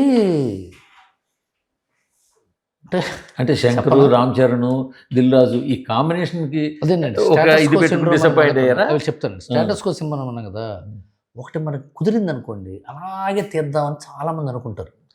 మనం పక్క సినిమా మీద గొప్ప ప్రేక్షకులు, మన సినిమా మీద ఏమో చెత్త క్రియేటర్స్. శంకరు అదే వచ్చు. శంకరే మారలా, ప్రేక్షకులు ముందుకు వెళ్ళిపోయారు అంతే. అది శంకర్ అక్కడ ఉండిపోయి ప్రేక్షకుల ముందు ఎప్పుడు వెళ్ళిపోతుంటారు. మనం వాళ్ళని పట్టుకుని వెళ్ళకపోతే సర్కస్ పరిగెట్టుకు వాళ్ళకి కావాల్సిన చేతిలో పెడుతుండాలి. ప్రేమ పైగా మార్పుని ఉన్నవాళ్ళు హర్షించరు. వాళ్ళకి ఎక్కడో ఇన్సెక్యూరిటీ వచ్చేసి మన ఇదివరకు సండే రోడ్డు మీద వెళ్తుంటే అటో పోలి ఒక తాడు మీద ఒకడు నడుస్తూ ఉండేది ఇట్లా నడుస్తుంటే అడిగి తల రూపాయి వేస్తాం. రోజు అదే పని అక్కడే చేస్తున్నాడు అనుకోండి, 4వ రోజు చూడం రోజు నడుస్తుంటాడు రా అని వెళ్ళిపోతాడు. అందుకని వాడు దుకాణం వేరే చోట పెడతాడు. ఇంకోటి ఎవడో వాడు పక్కనే వచ్చి ఆ తాడు మీద పిల్లి మొగ్గలు కూడా వేస్తూ నడిచాడు అనుకోండి, ముందు వాడు ఏమంటాడు తెలుసా, అమ్మని అమ్మ వాడు పిల్లి మొగ్గలు వేసాడంటే నేను ఏం చేయాలి అనుకోడు. రూల్ ప్రకారం పిల్లి మొగ్గలు వేయకూడదండి అంటే వీడిని చూడరు ఎవరు. ఎప్పుడైతే కనుక వాడు పెళ్లి మొగ్గలు వేస్తుంటే నేను పల్టీలు ఇంకో రకంగా కొట్టాలనుకున్నాడు, వీడు ఎగ్జిస్ట్ అవుతాడు. సో మార్పును ఆహ్వానిస్తే మనం ఉంటాం, లేకపోతే డిసప్పేర్ అయిపోతాం సార్. మార్పు గేమ్ చేంజర్ దర్శకుడు పరిస్థితి పట్టిన గతి మార్పుని ఆలింగనం చేసుకుని ప్రతి దర్శకుడికి పడుతుంది, రైటర్లకి పడుతుంది, యాక్టర్లకి పడుతుంది. అందరికి నాకు ఎంత కావాలంటే కుదరదు. మీరు చాలామంది హీరోల దగ్గర తిరుగుతుంటారు, తెల్లాలేసి మీరు మీరు అందరితోటి అన్ని క్యాంపుల్లోనూ ఉంటారు, అందరు డైరెక్టర్ క్యాంపుల్లోనూ ఉంటారు, అందరు హీరోల క్యాంపుల్లోనూ. ఆశించినంత వరకు అందరు క్యాంపుల్లో ఉండొచ్చు సార్, ఆశిస్తేనే అన్ని క్యాంపులు మిగులుతూ చూడాలి. నేను ఎలా ఉంది వాళ్ళ ఇప్పుడు వాళ్ళ థాట్ ప్రాసెస్ ఎలా ఉంది డైరెక్టర్లు కానీ? ఇప్పుడు మీరు చిరంజీవి గారిని కలుస్తుంటారు, బాలకృష్ణ గారిని కలుస్తుంటారు, రామ్ గోపాల్ గారిని కలుస్తుంటారు, అందరూ హోటల్స్ కలుస్తుంటారు, అందరిని కలుస్తుంటారు. మీరు మన గోపి మంచి మల్లేని కలుస్తుంటారు, కోన వెంకట క్యాంప్ని కలుస్తుంటారు. బట్ వీళ్ళ మైండ్ సెట్లు ఎలా ఉన్నాయి ఇప్పుడు? అందరూ జాగ్రత్త అంటే బయట మాతో మాట్లాడడం వేరు, మీరంతా ఇన్నర్ సర్కిల్ కాబట్టి అందరూ జాగ్రత్త పడుతున్నారు. They are closely watching the change situation and they will have to adapt and they will adapt. They are ready to adapt. అందరూ ఒక హీరో, ఒక దర్శకుడు, ఒక రచయిత, ఒక నటుడు అని కాదు, everyone is ready to embrace change. ఎక్కువగా మార్పుకు అర్థం చేసుకోలేని వాళ్ళు ఎవరున్నారంటే క్యారెక్టర్ ఆర్టిస్టులు, నెక్స్ట్ రేంజ్ టెక్నీషియన్స్ ఉంటారు కదా, వాళ్ళు మొన్నటిదాకా 1,50,000 తీసుకుని 2 లక్షలు తీసుకుని వాళ్ళు సడన్గా 50,000 ఇస్తామంటున్నారు, ఆ ఓటీటీ వాళ్ళు 25,000 ఇస్తామంటున్నారు సార్ అంటే, నేను 2 లక్షలు తీసుకుని ఇలా పరిడి వెళ్ళిన వాడిని 25,000 నేను చేయనంటాడు. ఇంకోటి వస్తాడు చేయడానికి 25,000 చేయడానికి. సో వాళ్ళు కూడా అర్థం చేసుకోవాలి. కొంతమంది క్యారెక్టర్ మీరు మెగాస్టార్ని కలుస్తుంటారు కదా, మీరు ఆయనతో బాగా చనువుంది, మీరు మాట్లాడుతుంటారు కదా, ఆయన అవకాశం ఇస్తే అదే మీనంటే ఒక ఇన్నర్ లైన్లో ఉన్నారు కదా, ఏమంటుంటారు ఆయన దీన్ని అంతా చూస్తున్నారా, గమనిస్తున్నారా? మారుతున్నాను, ఆయన ఎన్ని మార్పులు చూస్తే మెగాస్టార్ అయ్యాడు సార్. అసలు ఎన్ని మార్పులు చూస్తే ఆయనకి అన్నీ తెలుసు. ఆయన ఎక్కడ స్ట్రాంగ్గా ఉన్నాడంటే ప్రొడ్యూసర్ గురించి ఆలోచించే మనిషి. ఆయన సక్సెస్ ప్రొడ్యూసర్ సక్సెస్. ఆయన సినిమాలో ప్రొడ్యూసర్ సక్సెస్ అయిన సినిమాలే కదా ఆయన అన్నీ. ఆయన అడ్వాన్సులు తీసుకోవటం కానీ, ఎక్కువ భారీగా డ్రా చేయటం కానీ చేయడం. దానివల్ల ఏమవుతుందంటే ప్రొడ్యూసర్ మీద వడ్డీ బడ్డని పడదు, చివరిలో ఉన్న వరకు బాగుంటుంది. ఇంచుమించు పెద్ద హీరోలు అందరూ అదే చేస్తారు, అదే ప్లస్ అండి. పెద్ద హీరోలు, ఎస్పెషల్లీ సీనియర్ హీరోలు అంతా కూడా ఎవరు కూడా ముందు డ్రా చేయడం. అన్నీ రామ్ చరణ్, మహేష్ అయితే సినిమా రిలీజ్ అందరూ తీసుకున్నారు చాలా. అదే అందరూ పెద్ద హీరోలు. ఓటీటీ తర్వాత ఇస్తుంది సార్ డబ్బు, అది అర్థం చేసుకున్నారు పెద్ద హీరో. బాలయ్య గారితో కూడా చాలా కొన్నాళ్ళు బాగానే అసోసియేట్ అయ్యారు. అన్స్టాపుల్ అని 2 ఎపిసోడ్లు 2 సీజన్స్ 4 సీజన్స్ చేశారు కదా. సో ఆయన ఎలా ఉంటుంది, ఆయన ఈ గమనిస్తుంటారా వీటి గురించి? 100% సార్. పైగా మీరు బాబీకి క్లోజ్ కాబట్టి బాబీ ఆయనతో పనిచేసినప్పుడు కూడా చూశారు కదా, చాలా గోపికి వాడు బాబీకి మీరు క్లోజ్, ఆయనతో వాళ్ళిద్దరు సినిమాలు చేశారు. సో ఎలా ఉంటుంది ఆయన, ఎలా ఉంటుంది ఇప్పుడు? ఎందుకు గోపి ఇప్పుడు చేస్తున్నాడు, గోపి అండర్స్టూడ్ ఇట్. గోపి మొన్న మాట్లాడినప్పుడు అన్నాడు ఆయన కూడా, చాలా కరెక్షన్స్ వచ్చింది, చాలా చేయాలి, మార్పులు చూసుకోవాలి, జాగ్రత్త పడాలి. బాలయ్య గారు అన్నారా? గోపి అన్నాడు. గోపి అంటే బాలయ్య గారు అంటేనే అంతే కదా, అదే కదా. మరి జాగ్రత్త పడతారు సార్. ఎవరైతే మార్పు అర్థం చేసుకోరో వాళ్ళ దగ్గరికి వెళ్ళడం తగ్గుతుంది కదా. నాకు వేరే తలుపు ఎందుకు కొట్టరు? ఒక హీరో అతను అడిగాను, ఏంటి సినిమాలు చేయట్లేదంటే, ఏంటండి ప్రొడ్యూసర్లు రారు అంటున్నాడు. ప్రొడ్యూసర్లు రారని గుసగుసగా చెప్పాలి కానీ కోపంతో చెప్పకూడదు ఆయన. ప్రొడ్యూసర్లు రావట్లేదు, ప్రొడ్యూసర్లు మనం తగ్గించుకోవాలా, మార్చుకోవాలా అనుకోవాలి కదా. కోప్పడితే నువ్వు నాతో సినిమా ఎందుకు చేయట్లేదంటే అర్థం ఉందా? నాకు నవ్వు వచ్చింది. ఏంటంటే ప్రొడ్యూసర్లు రారు అంటే. బట్ దీన్ని అందరూ కొంచెం మారుతున్నట్టు ఆలోచిస్తున్నట్టు కనిపిస్తుంటుంది. రవితేజ్ ఎలా ఉన్నారంటారు మీరు? రవితేజ్ కూడా బాగా క్లోజ్ కదా. ఆయన అంత అడాప్టబిలిటీ ఎవరికి ఉండదు. ఆయన సంవత్సరానికి 3 సినిమాలు చేసేవాడు. ప్రతి సినిమా యొక్క బిజినెస్ని ఆయన చూస్తాడు కదా. సో ఇలా అయింది, దీనికి ఇలా చేయాలి, దీనికి ఈక్వేషన్తో చేద్దాం, ఆ ఈక్వేషన్తో చేద్దాం. అడాప్టబిలిటీ లేకపోతే వెళ్ళరు సార్. ఒకడి ఇంట్లో పొయ్యి వెలుగుతుందంటే వాడు మార్పుని అర్థం చేసుకున్నాడని అర్థం. అంతే అంతే. సో మొత్తానికి 26, 27 ఒక బ్రైట్ ఫ్యూచర్ టాలీవుడ్కి కనిపిస్తుందని 100% ఉంది sir. Very bright future. Hope so. And ఎందుకంటే as a writer I'm expecting lot more good content, quality content. Not only you and me, so many thousands of people are depending on this industry. చాలా మంది sir. So ఇప్పుడు ఈ కెమెరామెన్లు కూడా everything. అందుకని so ఖచ్చితంగా బాగుంటుందని hope చేద్దాం. Absolutely sir. ఖచ్చితంగా బాగుంటుంది sir. Thank you for your valuable time. Thank you గురువు గారు. చాలా సంతోషం. మీరు సరదాగా ఉంటుంది ఎప్పుడు మాతో మాట్లాడతారు. అంటే ఇంటర్వ్యూలు వేరు, అవును, పిచ్చాపాటిలా మాట్లాడుకున్నాం. డిస్కషన్ జనాలకి తెలియాలి కదా, అవును వాళ్ళకి కూడా తెలియాలి కదా గ్రౌండ్ రియాలిటీ. అవును డైరెక్ట్గా కాదు సార్. హీరోల కంటే ముందు, డైరెక్టర్ కంటే ముందు ఈరోజు ప్రేక్షకులు సినిమా ఉందో లేదో చెప్పేస్తున్నారు సార్. వాడే చెప్తున్నాడు ఈ సినిమా 100 కోట్లు ఏమైందిరా అంటాడు. సినిమా పట్టించి చూసినారు దీనికి గట్టిగా 30 కోట్లు వాళ్ళు లెక్కలు అవునా. చెప్తున్నారు. మిగతా 70 కోట్లు డైరెక్టర్లు హీరోలు తీసుకున్నారని చెప్పాలి కదా. వాళ్ళు చెప్పేస్తున్నారు, వాళ్ళ లెక్కలు వాళ్ళే చెప్తున్నారు, సినిమా క్వాలిటీని వాళ్ళే జడ్జ్ చేస్తున్నారు. సార్ ఇంకొకటి సార్, వెబ్సైట్లు చదివేసి అవి నిజం అంటున్నారు సార్ చాలామంది. సో వెబ్సైట్లు కూడా కొంత క్రెడిబిలిటీ మెయింటైన్ చేయాల్సిందిగా నేను కోరుకుంటున్నాను. ఎందుకంటే నేను అమెరికా వెళ్తే నేను నమ్మరు సార్, అతిశయోక్తి ఏమాత్రం కదండి. మామూలుగా 80%, 90% అని చెప్తారు కదా. నాకు అర్థమో అది 80%, 90% చెప్తున్నా. అదే 100% మంది వాళ్ళ టీవీలో home page great Andhra. Okay, great Andhra ఉంది. సో అది వాళ్ళకి స్టాండర్డ్. ఇది ఓపెన్గా చూస్తే స్టాండర్డ్. సో నేను 99% నేను ఎప్పుడు కూడా గ్రేట్ ఆంధ్రలో నేను మీ మీద రెస్పెక్ట్ ఏంటంటే ఫస్ట్ ఇన్ లైన్. అప్పట్లో అంతిమ తీర్పులో కృష్ణరాజు లాగా మీరు గుర్తుంది. అంతిమ తీర్పులో అందరికంటే ముందు వస్తుంది విశ్వనాథ్ న్యూస్, విశ్వనాథ్ క్యారెక్టర్ పేరు. మీరు మూర్తి గారు న్యూస్ వస్తుంది. Credibility is extraordinary sir. Please keep it the credibility. Thank you. Thank you sir.